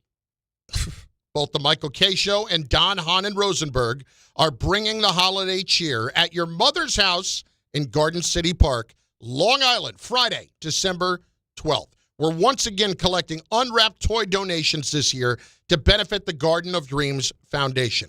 It all kicks off at 1 p.m. Friday, December 12th at your mother's house. It's brought to you by Amazon Pickup, Security Dodge, and Spiked Aid. Let's go sideline to sideline. It's going to happen. This is Sideline. To Sideline. Go. With Bart and Carlin. Bears 31, Steelers 28. All right, well, I'm gonna let you take this one, buddy. The defense stinks, and I've been trying to tell you that for months, and nobody wants to listen. Nobody wants to listen. Aaron Rodgers didn't play. Frankly, I was a little surprised because I thought he would force his way into it because you knew he wanted to play in Chicago, a place where he has absolutely owned the Bears and make sure to tell them all the time. But the Pittsburgh defense is not good. They did score a touchdown for you, though. I understand, but when it matters, Caleb Williams went out there and threw, 3 touchdown passes? When it matters, they are not very good. And, Bart, it's not going to be enough to end up winning that division. And what is remarkable to me is that is the case when the Ravens have won 5 in a row. I don't know that I've ever seen a worst 5-game win streak in my life because they look terrible. You ain't lying. And it's like you look at the final score, you're like, damn, they won by 10, but, man, that didn't look right. No, it did not look right at all. And so I cannot get wrapped up in the Steelers, and I've been trying to tell people this for a long time. And how about the fact people have to pay attention to this with the Bears, too. The Bears are now 8-3. I still think they fugazi. Well, here's why. 24 takeaways this year. Those are numbers. When you want to talk about analytics and stuff, those are things that tend to work themselves out in terms of working an average. That's 23 more than the Jets. God. Talk about breaking records. We broke a record yesterday, too. Only team to go 11 weeks into the season with 1 turnover. Are you believing in the Bears yet? Hell no. You know why you're not? Because they have a -3 point differential at 8-3. Yeah. That's hard to do. 8-3, they might still lose 7. They are the 3rd team in NFL history to have 8 wins and a negative point differential through 11 games in a season. Happened with the Browns in 2020, who were fugazi, and the 1987 Chargers. Wow. I'm sorry. I just am not believing in what's going on there. I mean, not yet. They still have like everybody wants to believe in the Cowboys. Cowboys got a tough schedule coming up, and you look at the Bears. The Bears' schedule is crazy too. I believe. I think they still have Detroit twice. If they're going to make it to the playoffs, they have Philly, Green Bay. They have the Browns. They have Green Bay. They have the 49ers and Detroit. If they lose, they can lose. If they lose 4 of those, that's 7 losses right there. Detroit, San Francisco, Green Bay, Philadelphia. The only game that you can say they have a layup with, you can say it's Cleveland, but now Shedeur's there, and we know what time it is. I got one last one for you. You want proof their Steelers are bad? How does one of the worst rushing teams around run for 186 yards and lose? Bart, that's hard to do. Kenneth Gainwell had 92 yards. He had a 55-yard run. Somebody said one of the trick. I mean, how can you have 186 yards if you're Pittsburgh and lose? You have a bad defense. And Mason Rudolph only had 7 incompletions. Yeah, but he threw the ball 31 times for 170 yards. Come on. Check down Charlie, baby. He stinks. Keep the chains moving. He stinks. Patriots 26, Bengals 20. That Patriots run of playing nobody. Yeah. they fugazi too, man. Yeah, I don't believe in I told you. How bad? Let me see what that win percentage is now for the opponents of the Patriots. Because it was historically bad. It's like 31 and 68 or 72 or something crazy like that. The Patriots, let's see here. New England. They skating by, man. The winning percentage of the Patriots opposition this year is .356. The next closest is Denver at .441. Wow. 2 teams. I mean, you talk about why people don't believe in these teams. This is why. The Patriots just, they give you no thought whatsoever. And look, they've done a great job to be here. I'm not buying into what's going on there 100% either. They're just slightly better than the bad teams that they beat. The 3rd team in 25 years to win 10 of their first 12 games after having 4 or fewer wins the year before. God. And they were losing by 10 points in this game. Yeah, bro. If Joe Flacco can't, you talk about Jameis been asked to be delivered. He need to pray for Flacco too, because he double clutched on a hitch and then threw a pick six. Like, how the hell you can't double clutch on a hitch on a comeback? The DB is coming back. The period of time that you had when the guy was open is over with. Just keep clutching. keep faking it. Just give it triple fake, quadruple fake. Just keep faking it. He'll never complete it. He can't catch. Like, come on, man. Oh, my God. Seahawks 30, Titans 24. This was an NFL game by definition. Yeah. I will say this, though. Jackson Smith-Njigba has 1,313 yards. Bart, if he gets 2,000 yards, now granted, it would be in a 17-game season, but if he gets 2,000 yards, would you vote him for Player of the Year, or would you vote for... He's going to be Offensive Player of the Year. No, this is what I'm saying. I'm not MVP. Yeah, we know. You're going to vote for him for Offensive Player of the Year, you're going to vote for Jonathan Taylor for Offensive Player. I will vote for him. I will vote for him because, he has to catch the rock. He's getting less attempts. Because I bet you his receptions won't be half of what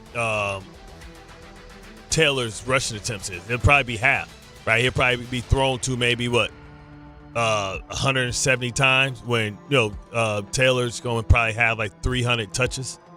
I mean, so I would go with that, especially and miss me with because if that's the case, OJ is the greatest runner of all time because he got 2,000 in a 14 game season. Like 2 less games. This is just one. Last one here on this. Darnold, 2 passing touchdowns, 244 yards. And Cam Ward sacked 4 more times. Cam Ward has been sacked 45 times this year. Damn. Oh, my God. And not talk about the hits. Listen, if he played in a time where we can still, really hit people, he wouldn't make it out. He would be David Carr all over again. But because the rules protect you, he's not getting driven to the ground every time he gets sacked or even the extra step they used to get to hit the quarterback after he released the ball. But I have to tell you this. I see him throwing the ball. I think he can be something really good. Oh, yeah. It's not a him problem. But sometimes, when you see these quarterbacks, you're right. He's not getting run over like Carr was. But when they get hit this much, sometimes they lose it. He has not lost it at all this year. Or they start, you saw it with Jared Goff in the Philly game. He got hit early, and he wanted no parts of nothing after that. Seahawks are now 8-3 on the season. It's crazy. Packers 23, Vikings 6. My bad. Go ahead. Last one you want to make? No, it's all good. J.J. McCarthy is a joke. Oh, my God. And whoever made that decision to put it in the hands of J.J. McCarthy should be fired because this is a Super Bowl caliber roster. You look at the fact at how you look at the fact how they pushed all their chips into the middle of the field, and you look at the fact that they're not going to be able to even come close to the playoffs, let alone the division, let alone the playoffs. It's their fault because you're wasting Justin Jefferson, one of the greatest receivers that we've ever seen. He's the only person that has a better first 6 years damn near to Jerry Rice, and we're wasting him because he's going to have a year in which this year his totals are going to be added, and they're not going to live up to his reputation because they have a quarterback that is not a good quarterback, and he may not be a franchise quarterback, let alone a starting quarterback in his league. McCarthy, 12 of 19 for 87 yards. And he has now thrown an interception in all 6 of his career games. And it's getting worse. Like I told you, he seems to have imposter syndrome because he knows that this team is good around him. He knows that he's wasting a window that they had open. No Josh Jacobs. Emmanuel Wilson went for 107 yards after Jacobs got hurt against the Giants last week. So the Packers win in the NFC North, and they now find themselves at 7-3-1. Vikings are at 4-7. Vikings should not be a 4-7 team. This is the best roster. That's how bad this is. The best. Spent tremendous money on the offensive line and defensive line. Already had two of the best. Like you talk about best skill position, you would go there with Justin Jefferson and Addison and T.J. Hawkinson. You would add them to the list of having the best big three and having Jones, and Aaron Jones in the backfield. Mm-hmm. Only place they're lacking is quarterback, which is the most important. Chiefs 23, Colts 20. In overtime, Chiefs We did it. We finally won a one-score game. Yeah. They were 0-5 going into that yesterday with this, but I don't know about you. This is kind of the first time, even though it's the Colts and the Colts are doing what they're doing, I'm starting to see it a little bit. Now, again, show me the body. Yeah. Show me the body when you tell me they're dead, but I'm starting to see it with the Chiefs. Well, we'll see. They have the Cowboys, right, on Turkey Day, short week. It'll be a hell of a TV audience on Thanksgiving. I mean, we still it's like Step Brothers. Why are you throwing dirt on me? Shut up, quit whining. Your bear, I'm still alive. You know what I'm saying? like we keep trying to kill them, and listen, the Colts, I don't know if yesterday was more about the Kansas City Chiefs or the Colts. Do you have more concern that they're not as elite as we think they are? Well, I don't think the Colts are there yet. That's what I would say.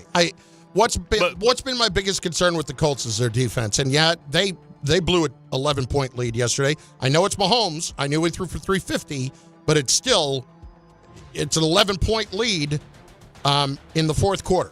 But in the you have to find a way. Yeah, but in the AFC, who you're putting ahead of them? Baltimore don't look right. Like, I don't feel great about Denver. I don't feel great about the Jacksonville, Patriots. Denver, Patriots. Like, who can't beat who? I forget who said it yesterday. One of the coaches said it. You know who it was? It was Liam Cohen. We don't apologize for winning. Yeah. There's a lot of teams around the AFC right now who it feels like should be apologizing for winning, but they won't. Of course not. I mean, you understand what I'm saying. Jacksonville has a good defense. That's what makes you have faith. You want to say that the Ravens have a good defense, but yeah, you like it's a lot of this right now. You're going against the Jets, even though they haven't given up 23 points in 5 games. This is what it is in the AFC right now. It's a lot of just that. You're like, hey, but we stopped the Minnesota Vikings. You're like, yeah, J.J. McCarthy's the quarterback. They're not the same. We'll hear more from Mike Kafka momentarily in audio files. He speaks this morning after Shane Bowen fired by the Giants. It just continues. Bart and Carlin, ESPN New York. St. John's travels to Vegas to face Iowa State in the Players Era Festival. Coverage begins today at 4:10 on the ESPN New York app. Every aspect of your business will operate better and faster with artificial intelligence. AI is a race, and companies that act first will win. Thrive Managed AI is your advantage over all your competitors. Thrive partners with you on a smart, secure AI strategy for your business. Then they deploy and manage it for you. Be first and win the race with Thrive Managed AI. Start with a complimentary strategy consultation at thrivenextgen.com/ESPN. That's thrivenextgen.com/ESPN. The Association on Aging in New York is celebrating the 60th anniversary of the Older Americans Act, which funds vital programs for millions of older adults. Services include meals, transportation, home care, Medicare counseling, case management, and caregiver support. Today, people are uncertain whether some programs remain available. We can help. To learn more about these essential programs and how to keep them, visit our website at agingny.org.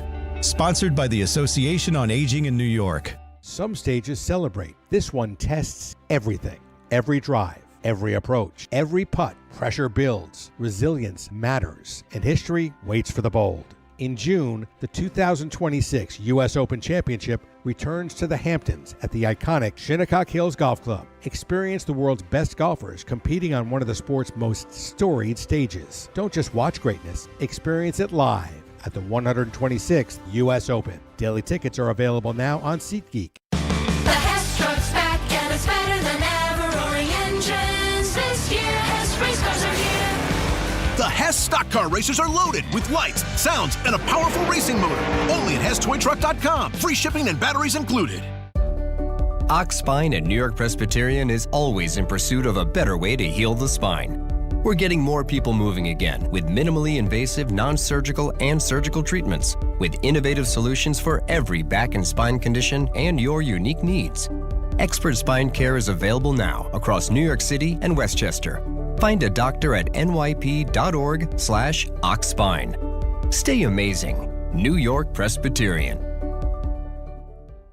If you've been injured in an accident that wasn't your fault, then you need a lawyer who knows New York's unique personal injury and workers' compensation laws. At the Parisman Firm, they have decades of experience handling all types of accident cases and a proven track record of delivering huge results. Their team has already recovered nearly $1 billion for injured New Yorkers. From construction to car accidents and slips and falls, they've got you covered. Call the Parisman Firm now at 718-WORKERS, where your case is their cause. Get the justice you deserve today.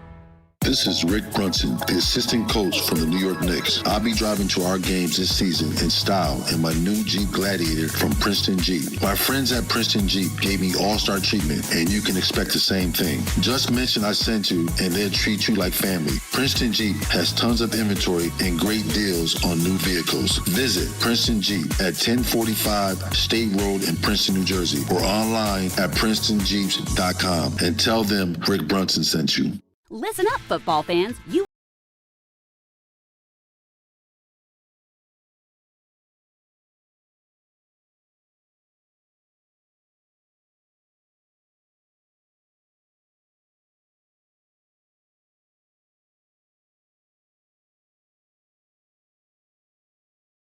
ordinary at Bet365. Gambling problem? Call 1-800-GAMBLER. 21 plus only. Must be physically located in New Jersey. T&Cs apply. In-app only. From kickoff to cash out, ESPN Bet has all the tools you need to score more on game days. Bet smarter with stats right at your fingertips. Get personalized parlays built just for you. And with your fantasy teams synced right in the app, you can back your squad. Right now, new customers get $100 in bonus bets when you bet $10. Sign up with promo code USL to get started. Must be 21 plus. Gambling problem? Call 1-800-GAMBLER. Terms and conditions apply. See app for details. Offer not available in New York. Paying extra for tire care is BS. You know, bad service. So at Midas, we're rolling out our BS-free tire guarantee, included with paid installation and tax on every purchase. You'll pay nothing for flat replacements, nada for flat repairs, and zilch for tire rotations every 5,000 miles. That's $0 for all that. So with this limited lifetime tire guarantee, you'll pay a whole lot of nothing compared to what the other guys charge for tire care. That's the BS-free tire guarantee, only at Midas.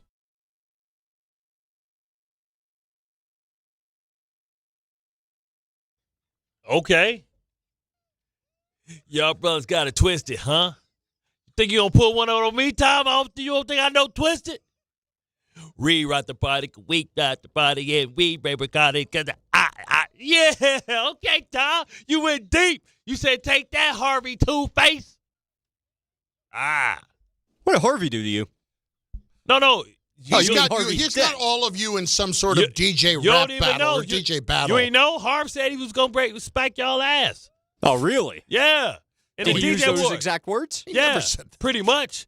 Like, no, I was like, Harv is competing with y'all about who got the best cuts. Like, that's you went deep right there, baby. That ain't on a typical Hot 9 at 9 or something, you know what I mean? Well, that's because I think I'm better with the tunes. I think there's no question about that. But that's what Harvey said. Look at you. Look at the two. You're trying to start something, and now they're actually biting. And who's the Scott Baio? Scott Baio? That's a pull. You know, old boy like Scott Baio. You mean Matt Boombaka? No, not Boombaka. Who? Joe Leo? Joe Leo? Joe Leo. Joe Leo looks like Scott Baio? Joe Leo's got red hair. He looks more like Donnie Most than Scott Baio. No, Leo look like Scott Baio, man. We discussed this. Charles in Charge. He does not. He looks like Willie Ames. Nah, man. And he's Italian like Scott Baio. Yes, he is Italian. That's for sure. Don't. We had this whole thing. Man, pull up a picture of Leo, man. I'm looking up Scott Baio right now. He doesn't look like Joe Leo. From Charles in Charge. It's not a difference. Like, it's not Scott Baio from Charles in Charge is that much different from Chachi Scott Baio. Like, it was a much different era of Scott Baio. They do look alike. A little bit. Yeah, that's what I'm saying. They got the same nose, same haircut. Scott Baio just a little bit more handsomer. Let's move on. Hockey fans and holiday shoppers. Join Don, Hahn, and Rosenberg live from the NHL shop at Hudson Yards Tuesday, December 2nd from 3 to 6:30 p.m. They're going to be talking all things hockey and joined on site by hockey legend Mark Messier. It's all powered by Game 7 Brands, bringing you closer to the action than ever before. Don't miss Don, Hahn, and Rosenberg live Tuesday, December 2nd from the NHL Shop in Manhattan. It's Bart and Carlin on ESPN New York. Audio Files, let's go. The Audio File. All right, Tom, lay down your tracks. All right, let's see. So, we heard a little bit from Mike Kafka earlier about the decision to fire Shane Bowen. Today, he watched a tape and was able to elaborate a little bit more on why Dexter Lawrence was held out in overtime. And Bart was that's interesting. And Bart was a little bit more furious at this morning than most people, I think, were.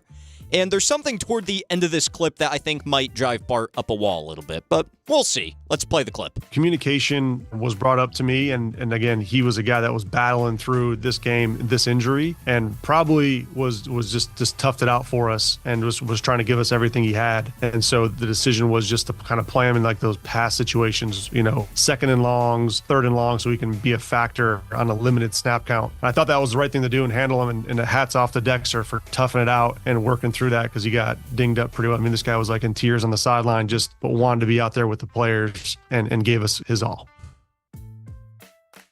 No crying in football. In tears. Man, miss me with that. We need your big ass for the run, not for the pass. Dude got to have a sack. Man, listen. All right. I hear you, and I understand exactly what you're talking about, Carl Banks. For those who did not know, I will tell you what Carl Banks said, and this was during the broadcast yesterday. It's from the other station, so we can't play it. But this is exactly what Carl Banks said right after Dexter Lawrence is not on the field on the first play of overtime, and they give up a 69-yard touchdown run to Jahmyr Gibbs. What is a rotation, Banks asked partner Bob Papa. Rotation is you got guys not as good as your best guys. You don't rotate when you need to close the game, Bob. I'm sorry. All the other stuff is noise to me now. The missed tackles, par for the course. The fact that you don't have your best players on the field when you need to close out a game, it says everything to me. I don't care about the missed tackles that happen every week. It's whatever, right? Whatever. But I cannot watch the best player on your football team watch the game because you decided the rotation was better. Then you come into overtime with basically 10 minutes of real time off because you're running commercials and all this other stuff, and you send your defense on the field and he's not there for the first series of overtime, and what happens? A big run. I don't get it, folks. I don't get it. I mean, all the other stuff is just going to be noise to me. So Carl didn't call out Dexter specifically. He didn't call out the coach by name, but he certainly was not leaving either one of them unscathed. Dex, for his point, says that he was a little bit banged up and was trusting what the coaches were telling him with the rotation. Yeah, okay. Listen, I want to be clear. You're the one that should answer this more than me, because I'm not the one who has been out there trying to play when either injured and or hurt. Whatever it is, I haven't been that guy. So if you're the one who wants to be on this, I think your word carries a hell of a lot more weight most of the time in this case than mine does. What I'm saying is, if I want something, if I'm trying to get something from my best player, I'd much rather him help me stop the person that we can't stop. Right. And the person we can't stop is Jahmyr Gibbs. Clearly, he's special today. Help me stop him. I don't need you to help me stop Jared Goff. Jared Goff is eating because he's throwing the ball to Jahmyr Gibbs. And what did they beat him with? They beat him in a spot that Dexter Lawrence would be lined up in, right up the middle, right side of the center, which allowed they probably felt confident. Panay like, man, I'm good over here. Y'all can stay on this double team. The center and the guard, because Sexy Dex ain't right here. Next. Disrespectful.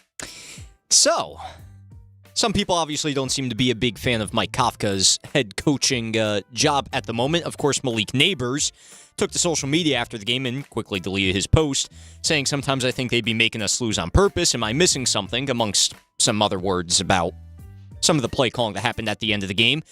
The best player on the field for the Giants yesterday, Jameis Winston.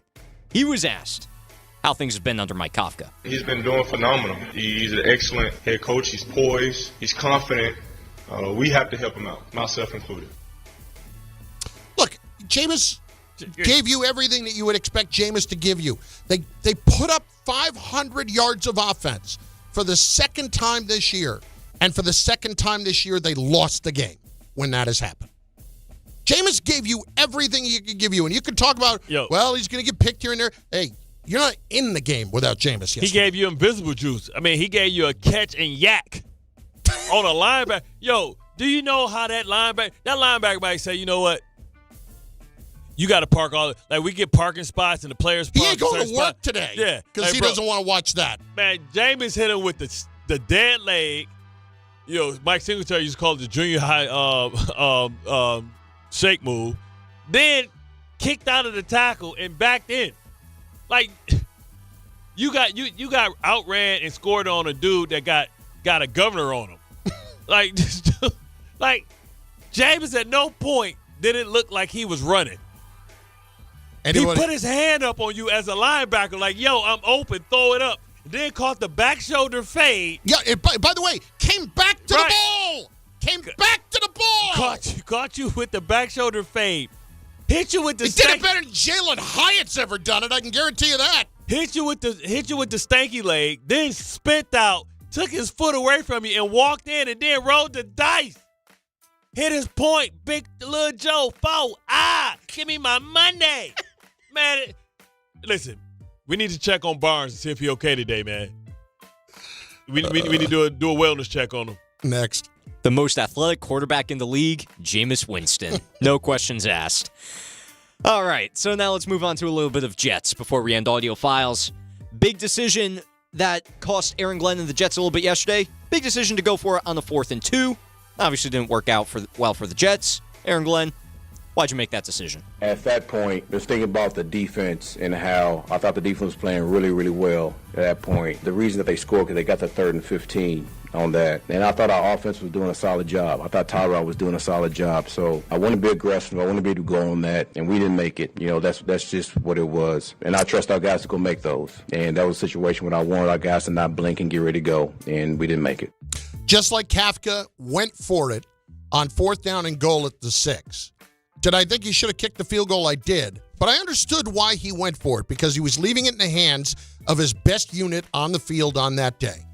What Aaron Glenn did right there was not leave it in the hands of his defense. Even if they had just given up a touchdown and made it 10-7, Baltimore, I don't care.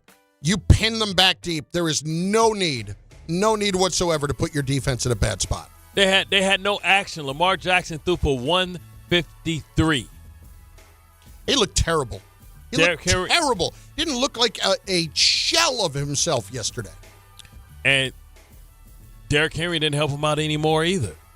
So I didn't get why, like, when your defense is playing like that, let them blink. And that's what happened. The Jets blinked first. They took an unwarranted like, who goes forward on 4th down more than John Harbaugh? And he was being reserved and kicking the ball and said, nope, this is going to be a field position game.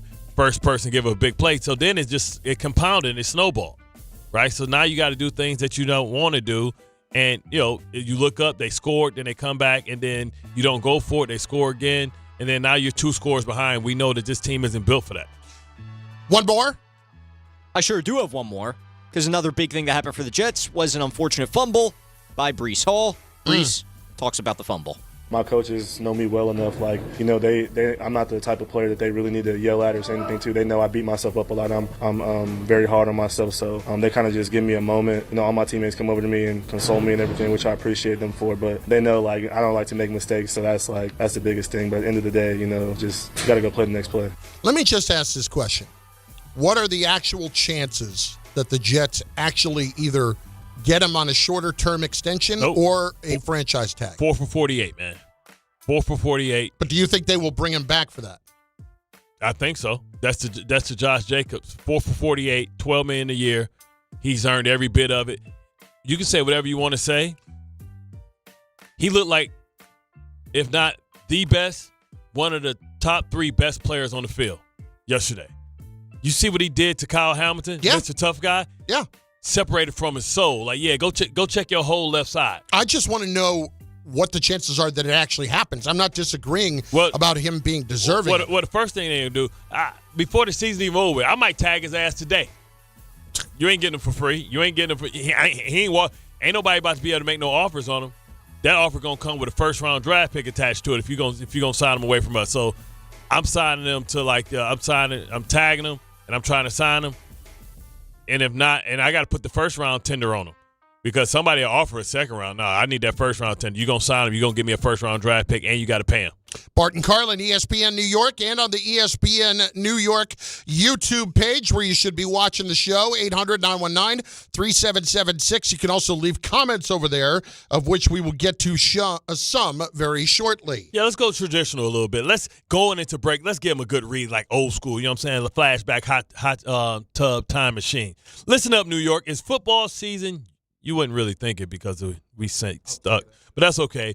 And you should be out here enjoying every play, every tailgate, every moment. But if you're dealing with neck pain, back pain, joint pain, or sciatica, even getting off the counts could feel like a challenge. That's where Dr. J. Shaw at Sandwell Pain comes in. He's one of New Jersey's top pain specialists, Ivy League trained, double board certified, and dedicated to getting you back in the game.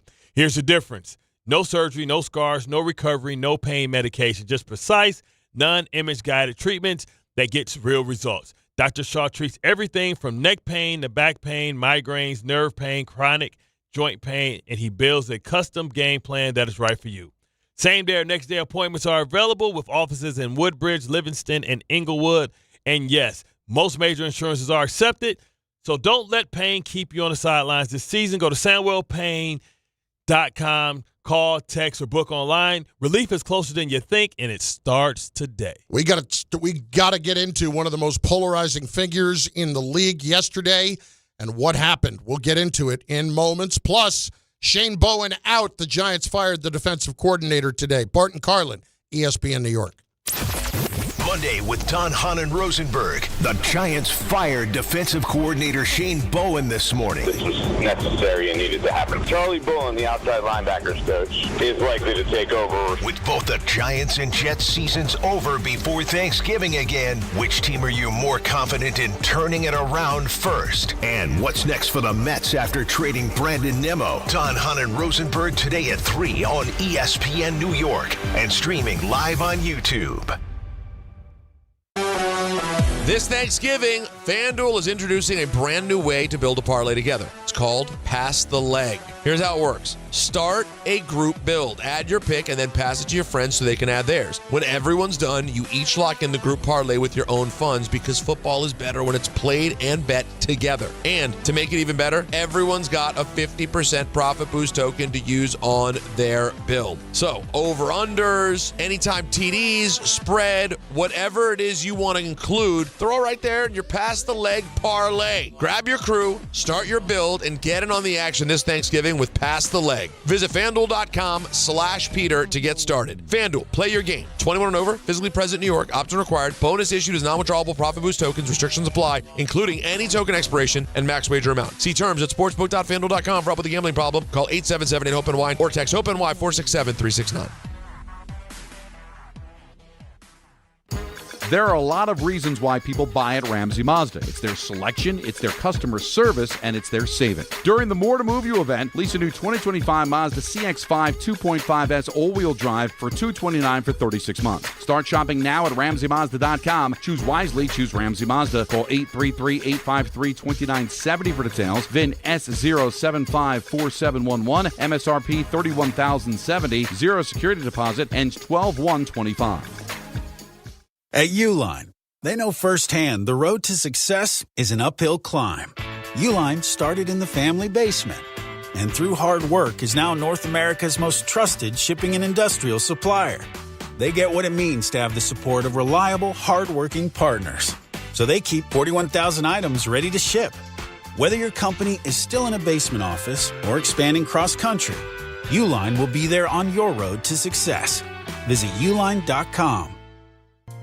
D'Agostino & Associates is a legacy firm, and I'm proud to be a part of that legacy. I'm Jenna D'Agostino, and like my father, I fight to get justice for the injured. The hustle and grit of these streets shaped me. I'm John D'Agostino, and from the concrete to the courtroom, I built this injury firm 35 years ago to get accident victims justice. So call my team first, 1-800-BITE-BACK. That's 1-800-248-3222. You want justice? Think Jenna D'Agostino. Think D'Agostino and Associates. Justice isn't just a word. For us, it's a way of life. It's having compassion for your struggle and getting you paid for your pain. Now that's justice. D'Agostino and Associates means being there for the injured.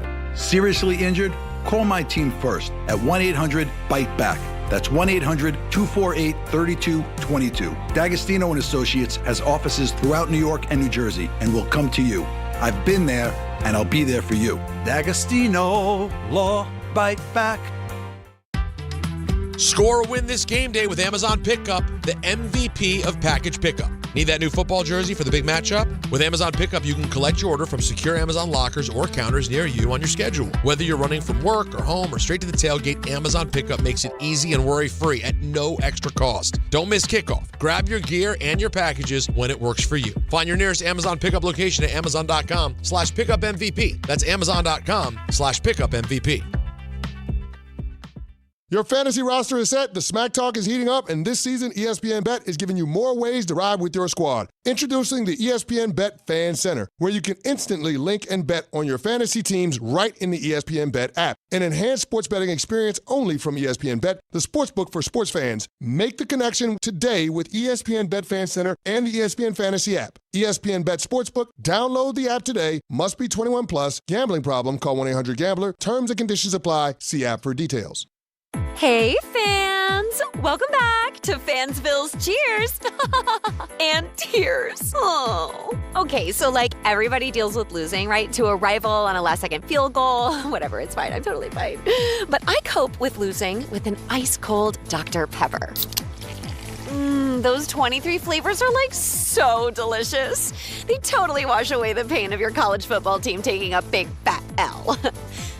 College football, it's a pepper thing.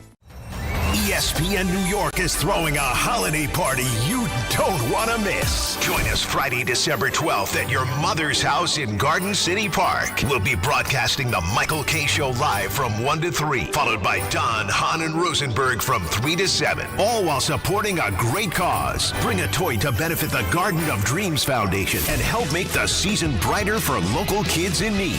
It's the ESPN New York Holiday Party, Friday, December 12th, brought to you by Spike Dade, Security Dodge, Amazon Pickup, and ESPN New York. Game time, brought to you by Tullamore Dew Irish Whiskey, because when it's game time, it's Tully time, baby. 4:30 this afternoon, St. John's Red Storm play Iowa State. Coverage begins on ESPN New York, on the ESPN New York app at 4:10. 7 o'clock, Rangers host the Blues at Madison Square Garden. Coverage begins 6:30 on 1050 ESPN. Also at 7, Devils host the Red Wings at Prudential Center. And 7:30, Knicks are in Brooklyn to play the Nets. Coverage begins 7 p.m. right here on 880 ESPN. Tullamore Dew is the original triple distilled, triple blended, triple cask matured Irish whiskey. Be sure to grab Tullamore Dew or try the new Tullamore Dew Honey during today's action. Glasses up to enjoying Tullamore Dew responsibly. Damien Woody joins us in less than 10 minutes. We have to spend some time today, and we will more next hour, on Shedeur, because I got a chance to watch a lot of that game yesterday, and I know it's the Raiders. It looked like a rookie quarterback game, but he did enough to play again, and I don't understand what. It feels to me like there is a hang-up that Kevin Stefanski has about Shedeur Sanders. Because it's like, oh, Dylan Gabriel, like, bro, like, come on. He's a rookie. He didn't solidify nothing on this team. Like, you mean tell me, oh, he can't lose his job to by injury? Come on. Man, are you kidding me? I would man, come on, man. It just feels like a conspiracy. And his praise of Shedeur in the it was faint. It was like he was faint. He was thanking everybody else. Listen, he's the first well, we'll get into that next hour. But he is, to me, their best opportunity to win games. He gave him he gave them space and gave them a horizontal game. Like if Jerry Jeudy just runs, Jerry Jeudy gets another 10 yards instead of hot dogging it up, looking at the linebacker trying to figure out what move he's going to do. That? And Jeremy ball Chin comes from the punched out. blind side. You know what I'm saying? If he would have just been running, he would have been fine. So that would have been more to Shedeur's total. To be fair, the numbers for Shedeur, he did have, the 60-some-yard touchdown screen pass. So, Yes. yeah. But that happens for everybody. But My point is he played well enough. Look at that. That's too accurate. Like, look, the dude had the whole sideline. It's like they planned for him to run. Like, if he would have kept running, he would have got another 10 yards. If you asked anybody in that locker room, I would think that they would all say, now I don't know what the dynamics are behind the scenes. I would think that they would all say Shedeur should be playing here. And if you're going to give us a chance, we're going to have this good of a defense. Did you see Myles Garrett? He was like, oh, my God, we might get point. On that play, on that one play, yeah. And like, listen, you can say whatever you want. Yeah, he threw a screen pass. They showed Dylan Gabriel doing the same play. He threw it over the person's head. Like Shedeur, accuracy is his strength. One last thing though, I genuinely feel bad for Myles Garrett that this team is as bad as it is. Don't feel because do not. Don't feel bad? Do not. All right. Well, the only reason I feel bad. Do not. I know he took the money. You I damn understand straight. that, but all right. I shouldn't say I feel bad. I would say that. In any normal circumstance, if this was a team that was winning enough games and had a regular offense, I would actually have to consider him as MVP. You want to know candidate. why? You want to know why it was stupid? Yeah, like LT was. He's got 18 sacks. Like LT was. LT not only won the MVP, the MVP or defensive MVP, he won MVP of the league that year. That's what I'm saying. And he's gonna surpass that. But here's the thing, though, like. If Myles Garrett would have paid attention, remember early in the season they let him seek a trade. Now Sauce went for 2 1s. Parsons went for 2 1s. 1-1. And Kenny Clark. 1-1 and a player. Like Myles Garrett would have been first, so you would have said he would have went for what Parsons went for, and he still would have made more money because Parsons got paid after him, and he ended up passing him. So if Parsons or somebody else would have got paid before him, he would have got his money, and he could have been on a good team. That was his fault because if he would have got traded, somebody would have tore it up and gave him more money. He probably would have made money if he'd have set out on business, and he would have helped the team because they would have got 2 first-round draft picks or potentially 2 picks. Damien Woody next. Bart and Carlin, ESPN New York. Whether you're shopping, gaming, or streaming this Black Friday season, don't take slow for an answer. Get Optimum Fiber for the fastest, most reliable, and most consistent internet speeds, starting at $25 a month. Call 888-4OPTIMUM or visit Optimum.com to switch. Act now and get a full year of Netflix, an unlimited mobile line, a $400 prepaid card, and more, all on us. Call 888-4OPTIMUM or visit Optimum.com today. Optimum, don't take slow for an answer. Terms apply. See Optimum.com for details. Some stages celebrate. This one tests everything. Every drive, every approach, every putt. Pressure builds. Resilience matters. And history waits for the bold. In June, the 2026 U.S. Open Championship returns to the Hamptons at the iconic Shinnecock Hills Golf Club. Experience the world's best golfers competing on one of the sport's most storied stages. Don't just watch greatness, experience it live at the 126th U.S. Open. Daily tickets are available now on SeatGeek. Ox Spine at New York Presbyterian is always in pursuit of a better way to heal the spine. We're getting more people moving again with minimally invasive, non-surgical, and surgical treatments with innovative solutions for every back and spine condition and your unique needs. Expert spine care is available now across New York City and Westchester. Find a doctor at nyp.org/oxspine. Stay amazing. New York Presbyterian.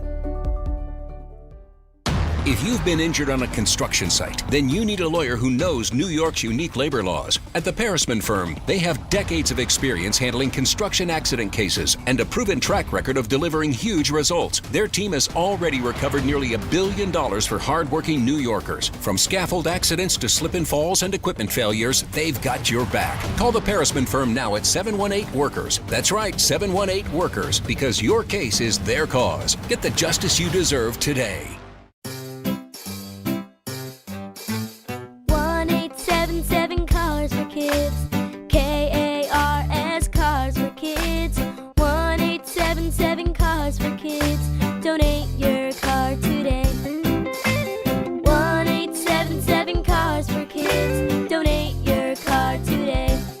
Ready to get rid of that old car? Donate it to Cars for Kids. Call 1-877-CARS-FOR-KIDS to reach a friendly live agent. Donation's super easy, and your car can be picked up as soon as tomorrow. Call us now, 1-877-CARS-FOR-KIDS. That's Cars with a K to donate your car today. 1-877-CARS-FOR-KIDS. K-A-R-S, Cars for Kids. 1-877-CARS-FOR-KIDS. Donate your car today. Hurry! It's your last chance to donate for 2025. Last chance! Donate now for a 2025 tax deduction. Hey, this is Mika Zibanejad. Hey, this is Adam Fox. Catch every Rangers game right here on 880 ESPN. WHSQ and WCBS-FM HD2, New York. Clinton Yates here. The holidays are upon us, and so are the savings at Total Wine & More. Discover thousands of wines, spirits, and beers like my favorite, IPAs, perfect for every celebration and every budget. From bold reds to sparklers, you'll find the perfect wines to raise a glass this season. With the lowest prices for over 30 years, you'll always find what you love and love what you find only at Total Wine & More. Curbside pickup and delivery available in most areas. See TotalWine.com for details. Spirits not sold in Virginia and North Carolina. Drink responsibly. Be 21. Empower. Jen has ordered a decadent seafood tower, king crab legs, lobster tails, and a waterfall of caviar. Pricey? You bet. But Jen worked with Empower on her savings and investment strategy and planned for splurges like these. She got good at money, so she can be a little bad. Ooh, champagne. Empower. Invest well, live a little. Start today at empower.com. Past performance is not indicative of future returns. Investing involves risk. You may lose money. Advisory services are provided for a fee by Empower Advisory Group, LLC, EAG, a registered investment advisor with the Securities and Exchange Commission. OMG, those shrimps are really jumbo.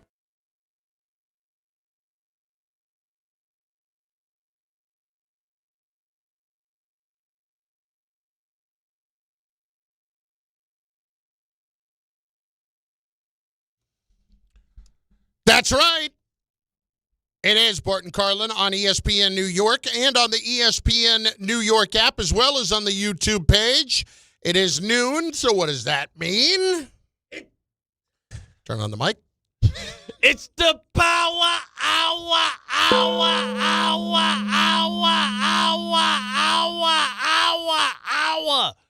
Both times 3 equals 12 because Dak Prescott did his thing, dog. Well, we'll get Shout out for Shotty, you know what I'm saying? I'm happy for Shotty. Well, don't be happy for Shotty. He cost you $5 million. That is true. I'm not going to let go of that. That is true. It's Bart and Carlin on ESPN New York. Time now for the Damien Woody Report, brought to you by Bet365. Let's just start there for a second. D. Wood, if a guy with his play calling in the AFC Championship game cost me $5 million in marketing money by not going to the Super Bowl because I had uttered a phrase that had really caught fire among a fan base, I don't know that I would be really, letting go of that too soon. Yeah, if I was in Bart position, man, I would never let that go. Like I'd be on that dude head until the end. But you know what? I guess I never asked you this, Woody.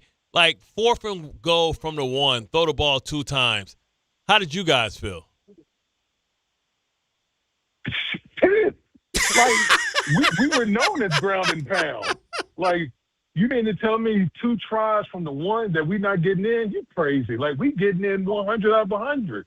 And you want to, try to outsmart yourself. Like, come on, man.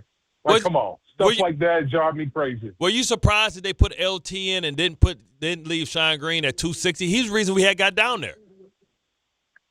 Yeah, man. All that stuff is surprising, man. It's just like head-scratching type stuff. I always said, like, my biggest regret, during my playing career was not being able to get over the finish line and get to the Super Bowl and stuff like that. Just it still eats at you. Because Bart, you know this, man. The big win. You remember the big losses more so than the big wins. Yep. D. Wood, let's start here. Giants yesterday. You have Jahmyr Gibbs starting off overtime with Dexter Lawrence on the sideline. They're saying he's a little nicked up, and they were working in the rotation. Bart has been on Dexter Lawrence today. Carl Banks got on him yesterday. He had 10 minutes. Give me your read on that situation. I mean, you literally fighting tooth and nail. Listen, you're one of the best players in the league. Why in the hell are you sitting on the sideline? Like, come on. Is it a conditioning thing? Like, what's going on here? No, man? D. Wood. D.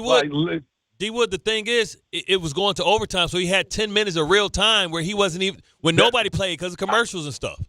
Right, exactly. That's what I'm saying. It's like bro, like why in the world are you sitting on the sideline when you transition from regulation to overtime? Like, stuff like that just drives you insane. And people will be like, see, you old heads, y'all always got something to complain about, but it's real. Like, come on, bro. Like, you're one of the best players in the league, and you sitting on the sideline at the most critical point in the game? Like, come on, man. We got to do better than that.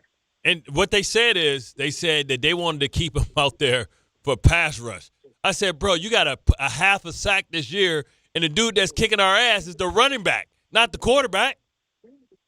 You got to earn the right to rush the passer. That means you got to stop the run first.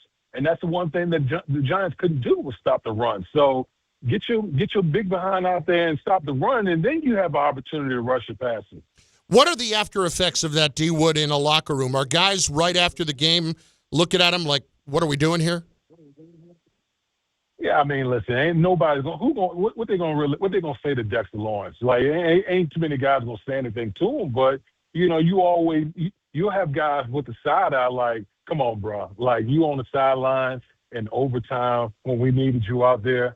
Like, you'll catch a lot of side eye in that situation. And the crazy thing, his backup gonna get cussed out. Look at this getting pushed off the ball. I don't get paid $23 million. I gave you exactly what I get paid for. That's get my ass rolled up on. Right. This ain't Walmart prices right now. Like, you paying him Louis Vuitton prices, and that Louis Vuitton sitting on the sideline. Damien Woody is with us, of course, ESPN NFL analyst. They fire Shane Bowen this morning. I mean, it just looks as if it's kind of window dressing at this point. What do you make of it? Anything?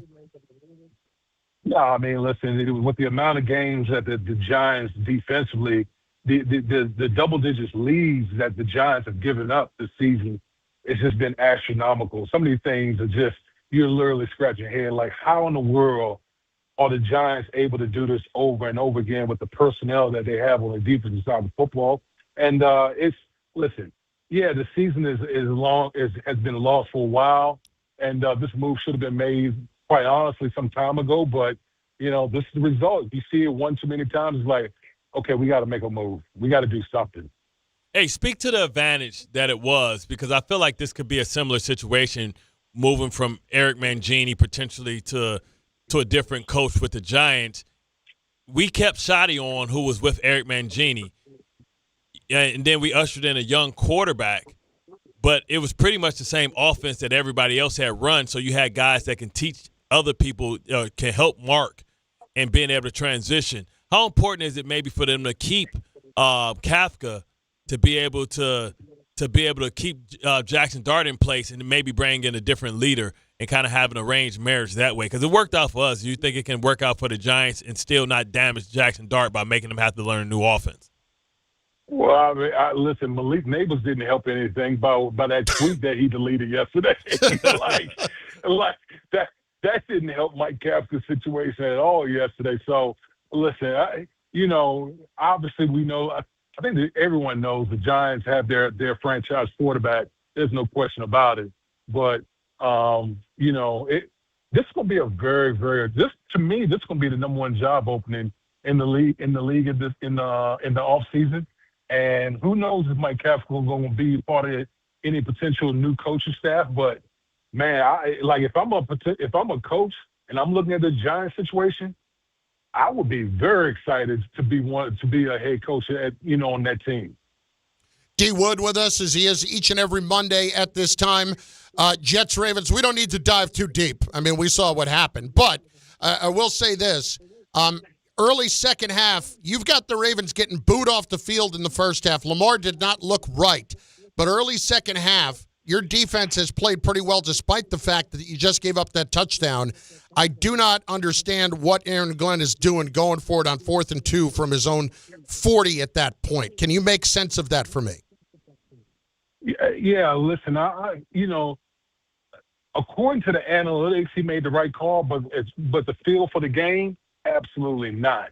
And so I just feel like once they didn't get the first down there, it turned the tide of the game. You gave Baltimore a short field. You let them off the hook offensively. they go down and score, and then next thing you know, the momentum of the game flipped. Now, to me, it looked like Breece Hall, even though the big turnover, looked like one of the best players on the field. And that's I'm adding the Ravens players and the Jets players. Like, how important is it for you to try and either tag him or keep him signed? Or do you think he's somebody that you say, oh, well, he's a running back, we don't want to invest in a running back going into a second contract? No, I'm keeping him. I'm tagging. I'm doing what I got to do to keep him because I want to build it around Breece Hall. Like, Breece Hall is one of the most talented backs in the league. And I think the thing that frustrates me the most when I watch the Jets is they don't involve him in the passing game. No, not nearly enough. You're not utilizing his skill set to its full potential. Like, you saw yesterday how he was running and the all-purpose back he is. He is the bell cow. He's the bell cow. Like, utilize him in the passing game. Create matchup issues for the defense with Breece Hall because he's truly a dual threat type running back.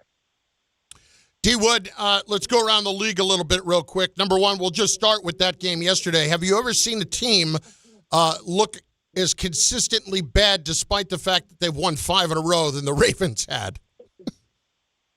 Yeah, like, I don't know. What's funny is, like, you can see Baltimore's defense is really starting to come around. Something seems off with Lamar Jackson. I don't know what it is, but I don't know if he's healthy or not, but something seems off. So whatever it is, they need to get him healthy and get him right if they're going to try to make a run down the stretch here. Yeah, the beginning of the season, that offense was dynamic, and now it seems to be a slowed down. I know they in Baltimore, I know they frustrated with Falele. He's getting beat like a drum inside. He's responsible for a lot of the problems on certain things. But, yeah, Lamar doesn't look healthy. It looks like, you know how it is. When you pull your hamstring is pulled for the whole year. You don't really get right into the following season. And it looks like he's afraid to open up because he's afraid that he might pop it or still grabbing a little bit. But, it's funny. I want to go about, to our guy Shoddy. You look at, everybody was making fun of their defense, and he said he was going to fix it. Logan Wilson, Quinnen Williams, Overshaw came back. Saquon Barkley rushed for 22 yards. Usually the run defense for Dallas was a joke. And Pickens looks like the better receiver on the team, better than CeeDee Lamb, who had a bunch of drops again. How serious is this Dallas team if they get in the tournament? Well, I will say this: their offense is championship worthy. They can score with anyone in the National Football League. When you got Dak Prescott, when you got George Pickens, who's in the contract year, playing as one of the best receivers in the National Football League. CeeDee Lamb, you would think, is going to kind of improve on all these drops. By the way, he's had 7 drops in the last 2 games, so hopefully he improves on that. Javonte Williams has been a revelation in the backfield for the Dallas Cowboys. If this defense can just become average, the Dallas Cowboys could be a threat. They got to make the postseason. They still got a lot of work to do. Kansas City this week. But if they get in the postseason, yeah, that's going to be a huge game. But if they get in the tournament, man, that's a scary proposition for teams in the NFC. All right, what did you take away from Kansas City and the Colts yesterday? That Daniel Jones is not the guy. Oh.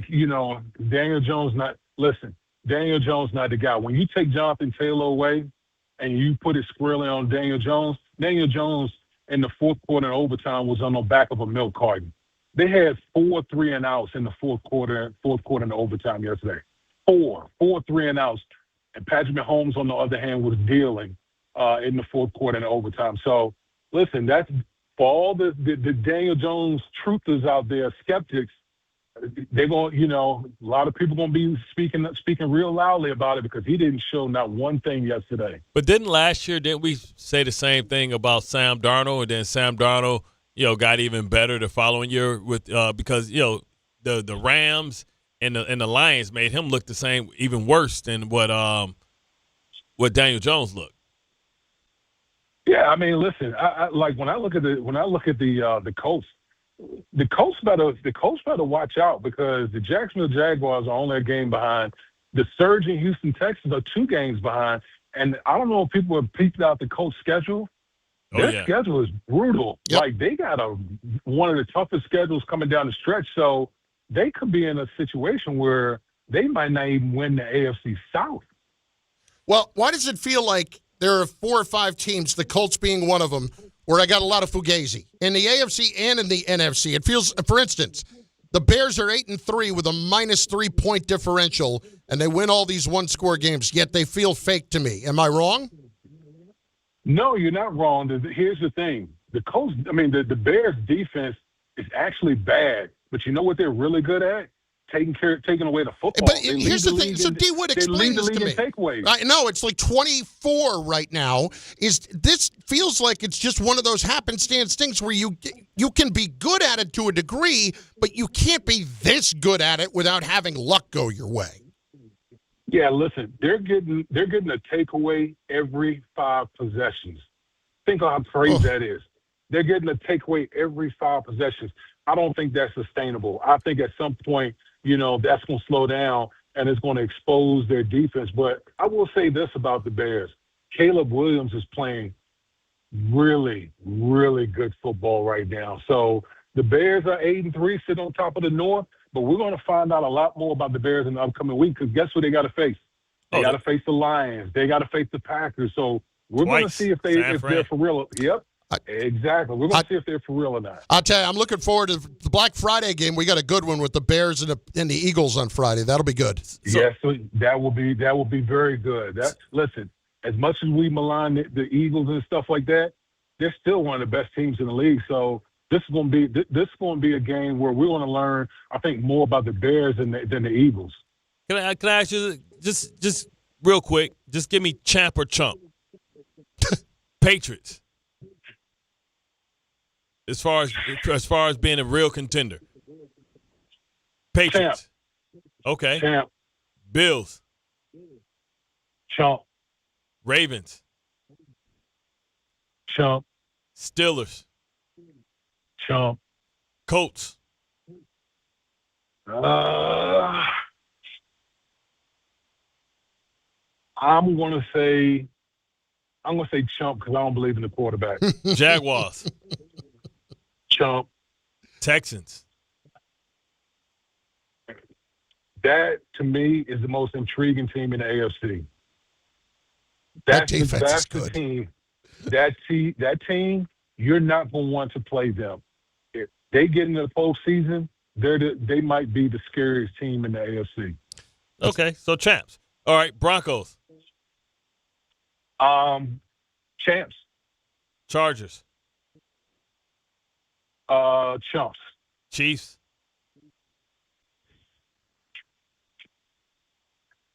No way I can say chumps. No, I'm going to say champs.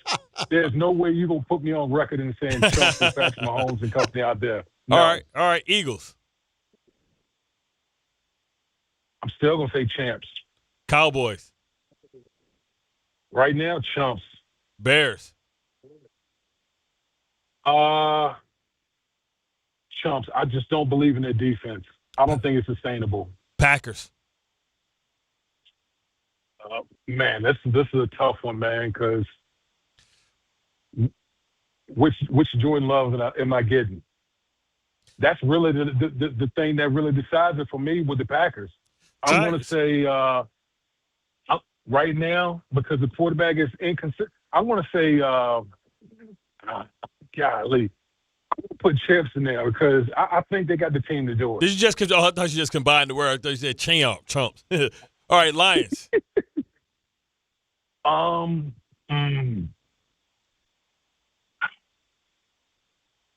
Bart, I'm gonna have to go right now.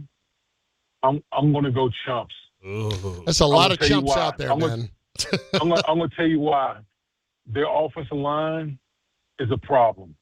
They're a problem right now. Like they're getting pushed around, and Jared Goff is getting hit more than I've seen him get hit and since he's been in Detroit. All right. Buccaneers. How many more are we going to go through? We're going through the contenders. Rams. Well, I can. Champs. Seattle. Champs. 49ers.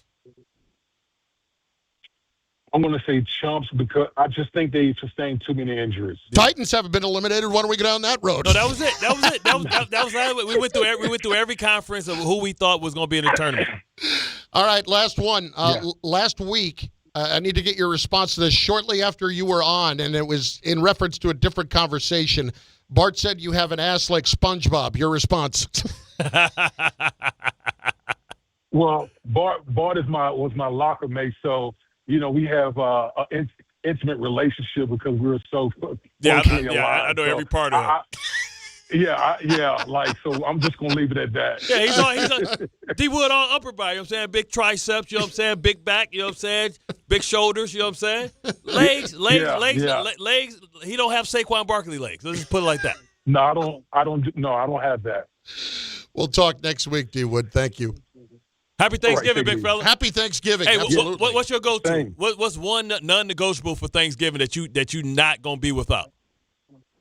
Mac and cheese. Okay. Yeah, that's got to be what it is. Now, is it like Tracy Morgan? I don't eat macaroni and cheese. We got to be at least 6 cheeses. Yep, that's it. We'll talk next week, D-Wood. Thank you. All right, take it easy, guys. That was the Damien Woody Report brought to you by Bet365. Whatever the moment, it's never ordinary at Bet365. Told you. Not at all. No ass at all. Listen, I know. I just wanted to make sure that he was on record understanding what you had said. But if he is your locker mate, you've seen everything you need to see. We've seen way too much of each other. Just put it like that. You know what I'm saying? This thing, every day of the season, we saw each other naked. Who was the worst locker mate that you ever had? Well, Santonio was on the opposite side of me. And I just had to keep him from saying something that was going to wreck our team. The reporters come up like, hey, not today, man. Not today. He's not talking today. He ain't talking You're today. like a member of the PR staff. Yeah, they're like, damn, Jared. Like, hey, no, not today, man. It's a lot going on today. It's Bart and Carlin on ESPN New York and on the ESPN New York app. In about 5 minutes or so, we will have part 2 of our Sideline to Sideline feature, as we do each and every Monday, Wednesday, and Friday. That coming in just a few moments. The other thing that we did not get into with D. Wood was the Shedeur thing. The other part for me about Shedeur and why he has to play is what exactly are the Browns trying to figure out at this point? I understand that Stefanski may not like him, but, dude, if you're going to push this hard against this at this point, you want to know why? You may not be my coach. You want to know why? I think he's pushing harder against it because if Shedeur plays good enough, people can say he deserves to be the starting quarterback because we knew that he really wasn't a 5th-round draft pick, that he could have very well been a 1st-round draft pick. And he should have been starting all year? Exactly. And then that's going to stop him from being able to draft the quarterback that he wants with the high 1st-round draft pick that they have. So that's what it is. You put Dylan Gabriel out there, let him play, then nobody says anything. So you concealing and hiding Shedeur Sanders because you know Shedeur said that he didn't want to be a backup. That's why he told the Baltimore Ravens not to draft him because he didn't want to sit behind Lamar Jackson. Well, if you draft somebody, then what is Shedeur going to feel? He's going to say, get me out of here. And it's easy to cut a 5th-round draft pick. See, so if you let him play and he balls out, wins you a couple of games, not only is he taking you farther and farther away from you being able to get the guy that you want, remember, because he didn't want Deshaun Watson. Deshaun Watson was forced on him by the owner. Now, Deshaun Watson was a good player, but now this would be the first time Stefanski outside of Baker Mayfield. Baker Mayfield was already there when he got there, right? Mm-hmm. So this gives him the opportunity to draft his guy with his traits. And if you let Shedeur sit, he don't want to let Shedeur wreck his plan. Yeah, Baker Mayfield was drafted when Hugh Jackson was the coach. Right. So he never got a chance to pick his guy. No, but so that's what this is about. Because if Shedeur runs off 2 or 3 wins, not only are you going to be farther down, people are going to say he should be your starting quarterback. Oh, you found your Brock Purdy. Somebody brought it up yesterday. I don't remember who and how this relates to the Giants. I took it to mean we were talking about Mike Tomlin, but about the Giants have not given up on the idea that somebody who is coaching, who is the head coach of a team right now, may not be their, or may be their coach next year. and trading for somebody. I mean, you could trade for Stefanski pretty cheaply, I would think. Yeah, probably a 4th-round draft pick, the whole Herm special. I wouldn't think that would be. Listen, I think the Giants could do a lot worse than Stefanski as their head coach. What I just don't like here is the way this whole thing's going down. Because then it's not about just winning; it's about winning your way. Yeah, and that's aggravating to me. Well, I don't think he wants to get caught or stuck with Shedeur because you may have somebody like Mendoza or somebody who's the guy from Alabama. They got the Jets Ty taking, Simpson. Yeah, they got him. They got the Jets taking Ty Simpson in like the early reports. But also, what's the guy from Oregon? Dante Moore. So you got Dante Moore. So he may like those traits because one thing Shedeur isn't a mobile quarterback. And most of these coaches want a dual threat quarterback. Shedeur isn't that. He's a pocket passer that's accurate down the field, but he stares down the line and stuff like that. So they could want it. It could be that way. It could be about that. In moments, we have Sideline to Sideline that will include news on a quarterback who got hurt yesterday and just how much trouble his playoff team is in right now. It's Bart and Carlin on ESPN New York, on the ESPN New York app, and on ESPN New York's YouTube page. Monday with Don Hahn Rosenberg. The Giants fired defensive coordinator Shane Bowen this morning. This was necessary and needed to happen. Charlie Bowen, the outside linebackers coach, is likely to take over. With both the Giants and Jets seasons over before Thanksgiving again, which team are you more confident in turning it around first? And what's next for the Mets after trading Brandon Nimmo? Don Hahn Rosenberg today at 3 on ESPN New York and streaming live on YouTube. Bet365.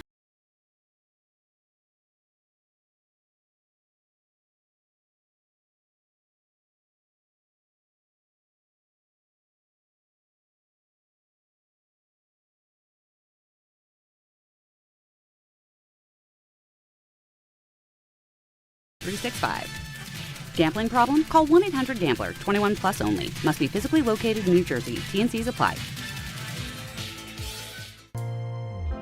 John Ryan. Yeah, Dad. I think I came up with a killer slogan for our law firm. D'Agostino and Associates, bite back.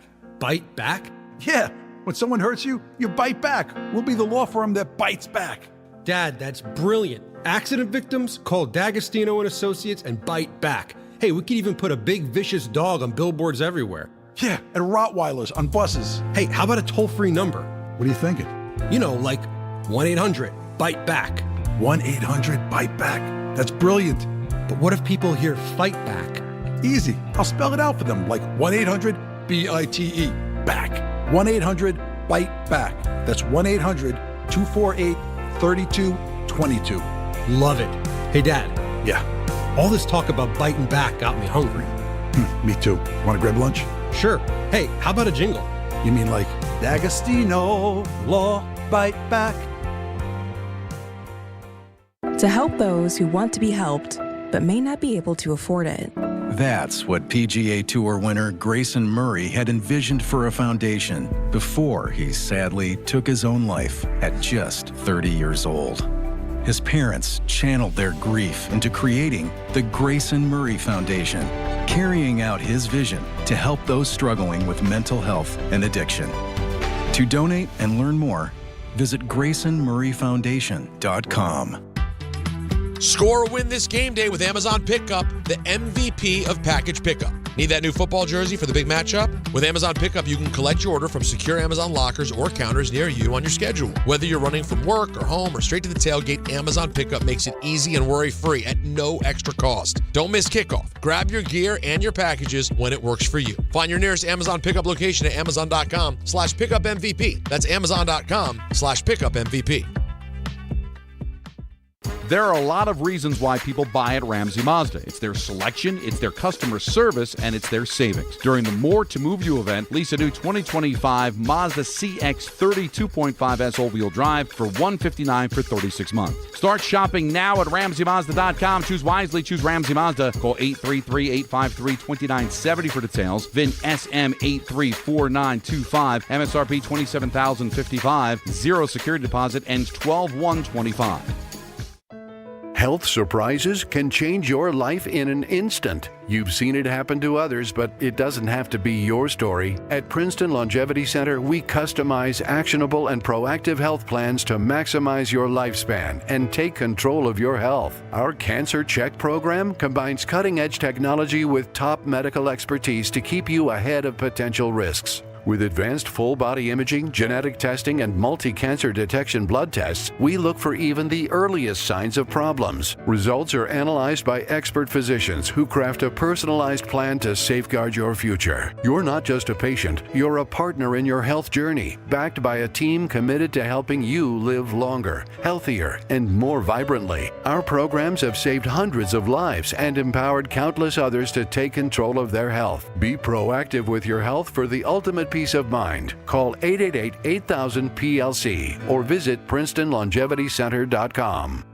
Veterans Day gives us all a chance to reflect on the courage and commitment of those who've worn the uniform and the families who've supported them every step of the way. Navy Federal Credit Union celebrates veterans of all branches and their families on Veterans Day and every day. They serve over 2 million veterans, offering exclusive rates, discounts, and financial tools for you and your family. Join today at NavyFederal.org/veterans. From all of us, happy Veterans Day. Navy Federal Credit Union. Our members are the mission. Navy Federal is insured by NCUA.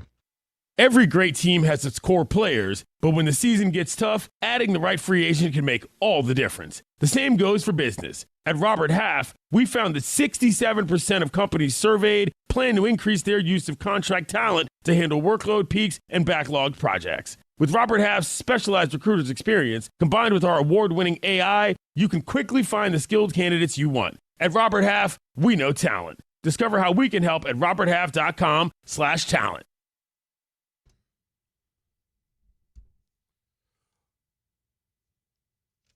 Hey, people. Motley Crue is celebrating the 20th anniversary of the Carnival of Sins at PNC Bank Arts Center Friday, July 31st, 2026. ESPN New York has your chance to score tickets on the ESPN New York app. All you got to do is go there, find the contest tile, submit your entry. It is as easy as can be. It is brought to you by Live Nation. Tickets are on sale now at livenation.com. Bart and Carlin, ESPN New York, Sideline to Sideline, Part 2. It's going to happen. This is Sideline to Sideline. Go, go, go. With Bart and Carlin. Browns 24, Raiders 10. Listen, it's the Raiders. I don't get too nuts about anybody beating the Raiders, but give the Browns credit, give Shedeur Sanders credit. He never looked like he was thoroughly rattled. He looked like he was making rookie mistakes at times, but he ends up going, I believe, 11 of 20 for 209 yards, something like that. Yeah, that means you had big plays. Yeah, he had a 66-yard touchdown pass in the fourth quarter. Now, granted, that was basically a souped-up screen pass. Yeah. But nonetheless, he had 30. They made plays. Yeah, he had 30 to Judy that he ended up fumbling like he was trying to sabotage it. And he had the big throw when he scrambled to the right. That was like 50 yards right there. So you're talking about, that's 100 yards on 120 yards. That's big plays, and that's how you win in this league. You win by big plays. You don't win by matriculating the ball down the field, methodically. Like it's too hard to go that long. And listen, with this defense, if they just had decent play, they would be in the game. Like this team beat Green Bay. Their wins are against good opponents, right? That's because that defense has been able to stand on their head. Myles Garrett has 18 sacks in 11 games. Yeah. That's absolutely ridiculous. His second straight game with 3 sacks. Yeah, he's had 3 games this season with 3 or more sacks. These are just mind-boggling statistics regarding the Browns quarterback situation. Yeah. But I just have to share it with you. Yeah. Number 1, 42nd different starting quarterback for the Browns since they came back to the NFL in 1999. Yeah. The 42nd. And he is the first Browns quarterback to win his first career NFL start since Eric Zaire in 1995. Exactly. 17-game losing streak for Cleveland quarterbacks in their first career start. That is the longest by any team since they started tracking this in 1950. Oh, my God. And that's the thing. And arguably, this may be one of the best. If Shedeur ends up being their starting quarterback and they stay that way, this can arguably go down as one of the best draft class in history for any organization. Next. Jaguars 27, Cardinals 24. I'm the dope that's supposed to hit that button. All right, but there's time to pick me up. Yeah, I can't believe that the Cardinals, who was winning, found a way to lose. ETN at 80 yards. They had 6 sacks. But the Jaguars, how do you lose a game? Even though you have 6 sacks, how do you lose a game when you are -4 in turnovers? That's crazy. That is, I mean, how do you win a game? +4. When you were -4. No. The Jaguars were -4. Oh, okay. And they won the game. Yeah. That's unreal that's the case. The last time that happened, the Jaguars in the 22 AFC wildcard game against the Chargers. Oh, so there you when go. they had When they were down like 28. -5. Yeah, they were down like 28 in the first half. Yeah, they were -5 and came back and won that game. Boy, the Cardinals, this has got to be it, I think, for Jonathan Gannon. Cardinals are just not very good. I mean, this is 3rd year. I don't know if they give up on him this year because they're going to say, hey, we're moving on from Kyler Murray. They made improvement the first 2 years, but they're going to say we're moving on from Kyler Murray. So are you going to let him pick his own quarterback? That's the tough part. Yeah. Because then that means you're stuck with him for a couple of years. That really feels like that's kind of like, it feels like Dayball all over again. It really feels like football no man's land. Yeah. In general in Arizona. But you can get away with it in Arizona because Arizona, they're cheap as hell. This is very true. Cowboys 24, Eagles 21. The Eagles are up 21-0 in that game, and they blow it. That is, and that will tell you that even though things offensively were going well earlier in the game, and it didn't seem like they were going to have many issues after the fact, the Eagles. Tell me this. I still think it's a drama situation where they thrive in drama. But do we have a Saquon Barkley issue? 22 yards against the Cowboys, who now that they have Overshaw and Logan Wilson got real impact players at the second level with what we know they have on the defensive tackle spot, and Jadeveon Clowney still showing that he can play as well, and Fowler made some big plays. I know they didn't have Lane Johnson, but for Saquon Barkley, only rushed for 22 yards on a defense and a team historically who has given up they were the worst team in run defense in the league. We know how banged up the offensive line is, but concern. I'm going to bring you two numbers that are alarming. Saquon Barkley is 14th in the league in rushing. Yeah. 3.7 a carry. Yeah. That's not a Barkley number. Yeah, this isn't the same offensive line. Remember, they lost Becton. They're down their center, and Lane Johnson isn't healthy. But this Saquon hasn't ran the ball well the entire year. No, he hasn't. And there's no denying that.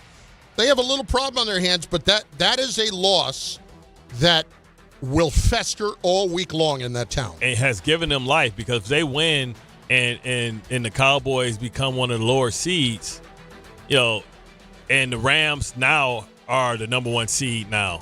So now that means that they're the number 2 seed. So that means they may face the last seed. And if the Cowboys sneak in, that last team will be the Cowboys. There is nobody happier that the Eagles are playing a short week than the Eagles. Yeah. Because it's Thanksgiving.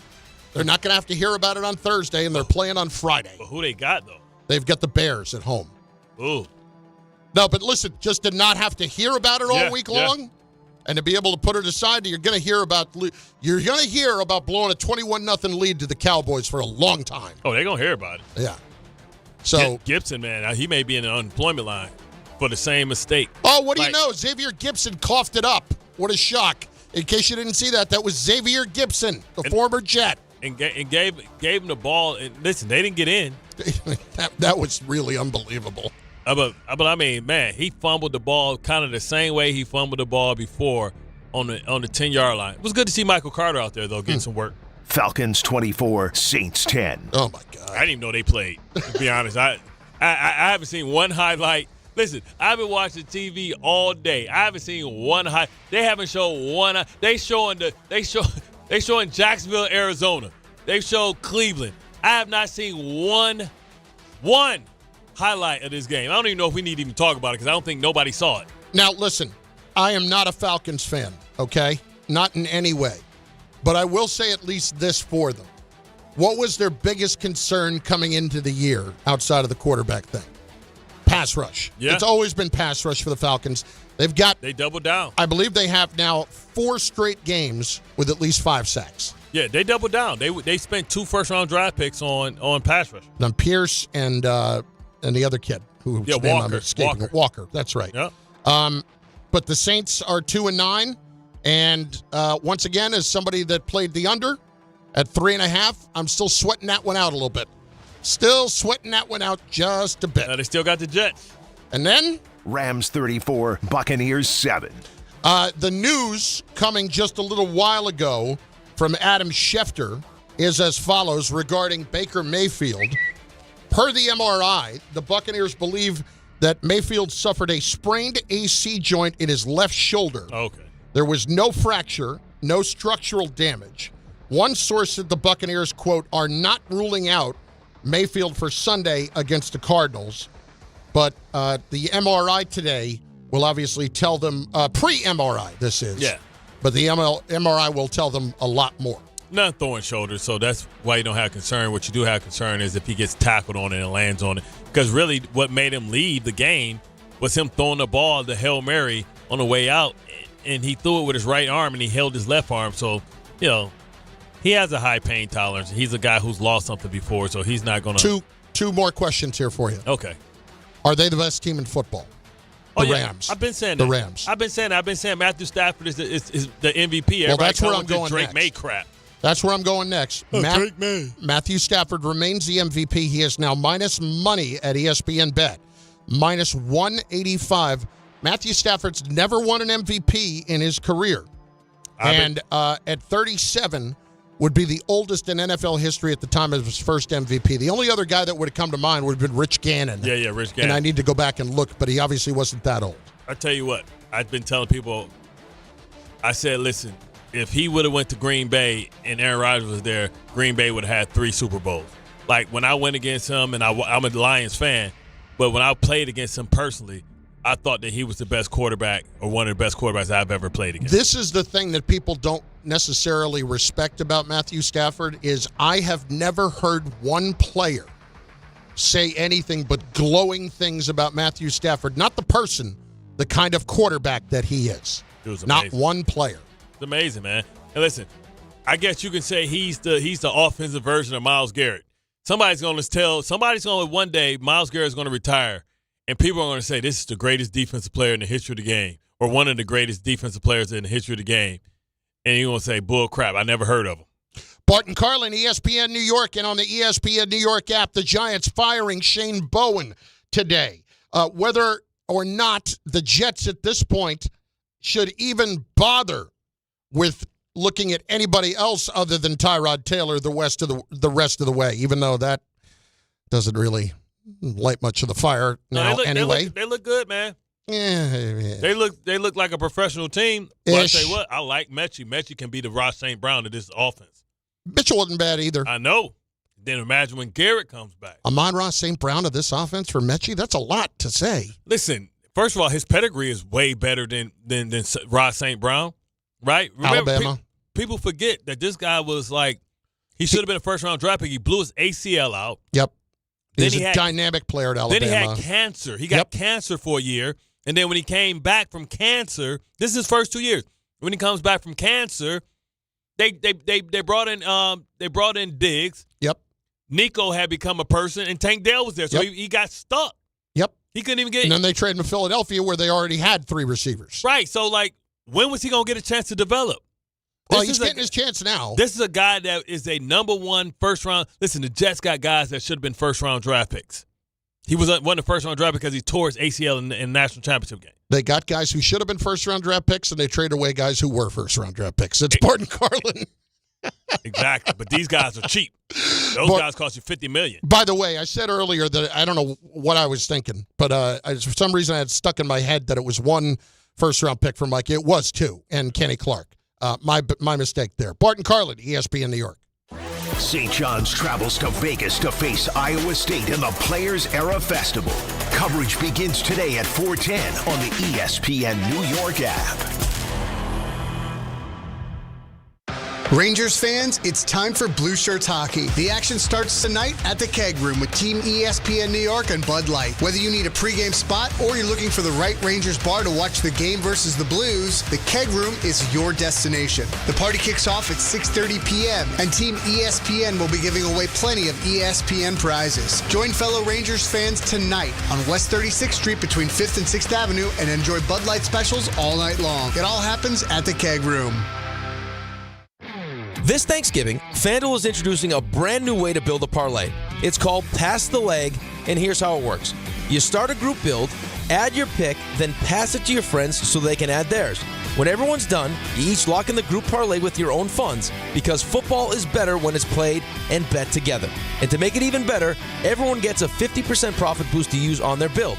Visit FanDuel.com/Rick to get started. So grab your crew, start your build, and get in on the action this Thanksgiving with Pass the Leg. Because football is better when it's played and bet together. Again, that's FanDuel.com/Rick to get started. FanDuel, play your game. Must be 21 and older and physically present in New York. Opt-in required. Bonus issues non-withdrawable profit boost tokens. Restrictions do apply, including any token expiration and max wager amount. See terms at sportsbook.fanduel.com. For help with a gambling problem, call 1-877-8-HOPE-NY or text HOPE-NY at 467369. Make cancer screening a part of your annual healthcare routine. New York Presbyterian offers a full range of cancer screenings, including lung, cervical, prostate, colorectal, breast, and more. Regular cancer screenings could save your life by detecting cancer at its earliest, most treatable stages. Screenings are available across New York City and Westchester. Learn more at nyp.org/cancer screening. Stay amazing. New York Presbyterian. I know that hiring can be challenging. You sort through tons of resumes and you get too many so-so applicants. You're just waiting for someone to match your role perfectly. Well, now, there's a place where you can meet them fast. ZipRecruiter. Need to hire right away. Start your search for strong candidates. The right fit awaits. Build your team. Build it sooner. Meet your match on ZipRecruiter. Just head to ZipRecruiter.com/ESPN right now to try it for free, and you're on your way to meeting your match. 4 out of 5 employers who post on ZipRecruiter get a quality candidate within the first day. So try it now. Go to ZipRecruiter.com/ESPN. Once again, that's ZipRecruiter.com/ESPN. Meet your match on ZipRecruiter. Try it free. Whether you're shopping, gaming, or streaming this Black Friday season, don't take slow for an answer. Get Optimum Fiber for the fastest, most reliable, and most consistent internet speeds, starting at $25 a month. Call 888-4OPTIMUM or visit Optimum.com to switch. Act now and get a full year of Netflix, an unlimited mobile line, a $400 prepaid card, and more, all on us. Call 888-4OPTIMUM or visit Optimum.com today. Optimum, don't take slow for an answer. Terms apply. See Optimum.com for details. Hey, it's Kirk Herbstreit. On game day, great prep makes all the difference. Same goes for your pizza. That's why I go with Frigidaire's Stone-Baked Pizza Oven. Fresh pizzas go from dough to done in just 2 minutes. Whether you're throwing a party or squeezing in dinner between plays, this oven delivers hot, crispy, restaurant-quality pizza right from your kitchen. Only from Frigidaire. Game-ready pizza. Get it today at the Home Depot. How doers get more done. Empower. Tim collects bobbleheads. A lot of bobbleheads. Baseball bobbleheads. Race car bobbleheads. Little Chihuahua bobbleheads.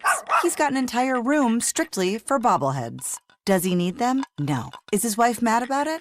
A little. But Tim works with Empower, and he got good at money, so he can be a little bad. Ooh, horse bobblehead. Classy, Tim. Empower. Invest well, live a little. Start today at empower.com. ESPN New York is throwing a holiday party you don't want to miss. Join us Friday, December 12th at your mother's house in Garden City Park. We'll be broadcasting the Michael K. Show live from 1 to 3, followed by Don, Hahn, and Rosenberg from 3 to 7, all while supporting a great cause. Bring a toy to benefit the Garden of Dreams Foundation and help make the season brighter for local kids in need. It's the ESPN New York Holiday Party, Friday, December 12th. Brought to you by Spiked Aid, Security Dodge, Amazon Pickup, and ESPN New York.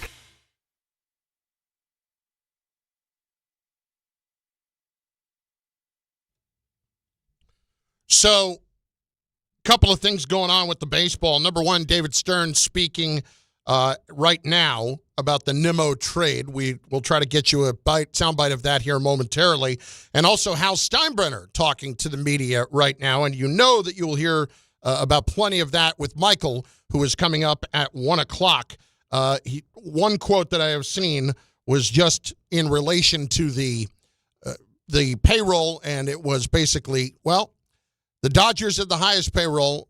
The Mets and the Yankees certainly spent plenty, and we didn't win. So I don't know what you want us to do. It was along those lines. It didn't get us anywhere ourselves by spending that much money. And I don't think that means it's, he's going to all of a sudden scale it back. Here you go. Bruce Beck's tweet on it. Owner Hal Steinbrenner was asked about the Dodgers winning back-to-back championships with the highest payroll, and if that's what it takes. There was nothing low about my payroll and the Mets payroll, and look at what happened to us. Huh? In other words, we spent money and we lost. Yeah. So let's not spend money. No, I don't think he's saying we're not going to spend money, but Michael will have more of it coming up. Listen, as we talked about with Hal last week, when your revenues were very close to what the Dodgers were, and the Dodgers spent $200 million more than you, well, obviously the margin in making money, the Dodgers made about $200 million net when we're just talking about payroll, as opposed to the Yankees at about $400 million, $375, something like that. Well, it's a little bit more difficult to take. That's all. Tessa, West Caldwell, what's going on, Tessa?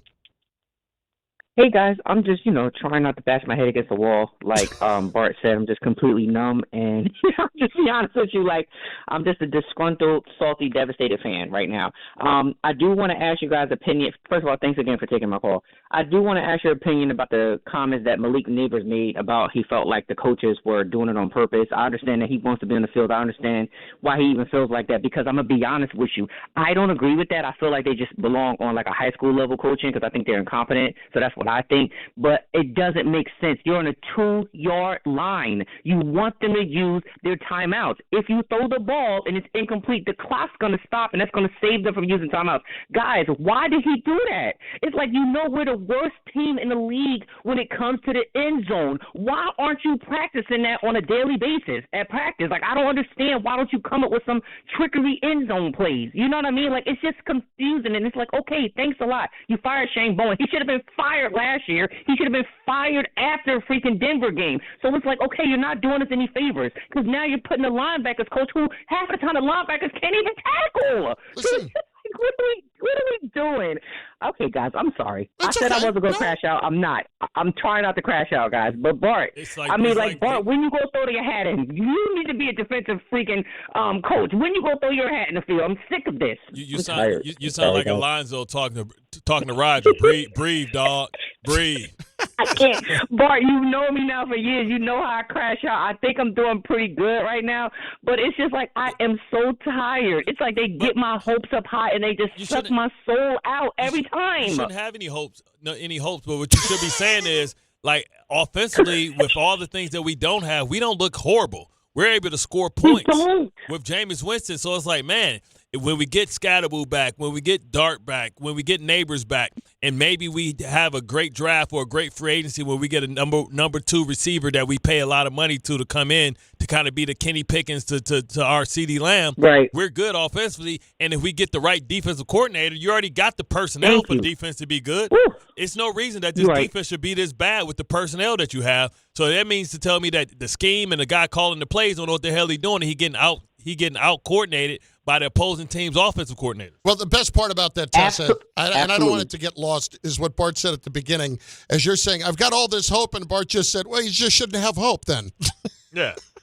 No, but I have to have hope because I'm a passionate fan. That's the problem. I wake up every day, and even when I don't want to be that type of fan, I can't help it. I have to have hope, but then they give us the hope. And it's like you go in the fourth quarter scared. I'm like, oh, my God, we lead in the fourth quarter. We're going to lose. We shouldn't have that feeling, but that's the feeling that we have. They give us hope. It's not like we're trash and bums all the time. We're playing pretty okay. We should have won. Guys, I know this sounds crazy. We should be 7-5. Like I'm telling you, the games that we've lost, we have no business losing them. We have no business losing them. There's no way you should have lost Denver. You shouldn't have lost yesterday. And then you talk about you have 4 of the best wins on out of anybody. You would have beat Philadelphia. You would have beat Denver. You would have beat the Chargers, and you would have beaten the Lions. I mean, that's something to build off of. Now you just got to learn how to beat the bad teams. All right, like the Saints. I want to play this one for you real quick. David Stearns on why he made the Nimmo trade. Marcus brings an elite level of defense. He's one of the best defensive infielders in baseball and has been for a number of years. He's a winner, brings a winning drive and determination that we think is going to fit well in our clubhouse. And he balances our lineup from the right side, which is something we were seeking to do. So very happy to be able to bring Marcus in. And beyond the immediate player return part of this deal, we think this opens up possibilities and flexibility for us going forward, both from a near-term perspective and also allowing space for a number of very young outfielders who are coming, who are talented, and will deserve spots at the major league level and to play at the major league level. And this transaction also provides room for that to happen as we move forward. So these are always tough decisions. This was not easy. Everyone here thinks very highly of Brandon, but in order to create the type of sustainable championship caliber play that we seek to have here, at times these types of decisions are necessary. You're going to have a lot more on that coming up in just a few moments. You'll hear more from David Stearns. You'll hear from Hal Steinbrenner as well. Michael Kay is next. Plus, the Giants fired Shane Bowen. I don't know if it's possible for him to have more to do in the next couple hours, followed by Don Hahn and Rosenberg right here on ESPN New York and on the ESPN New York app and YouTube page. Good Karma Brands is proud to be an equal opportunity employer, providing equal employment, development, and advancement opportunities to all teammates and applicants. To learn more about careers with us, please send an email to talentacquisition@goodkarmabrands.com. That's talentacquisition@goodkarmabrands.com.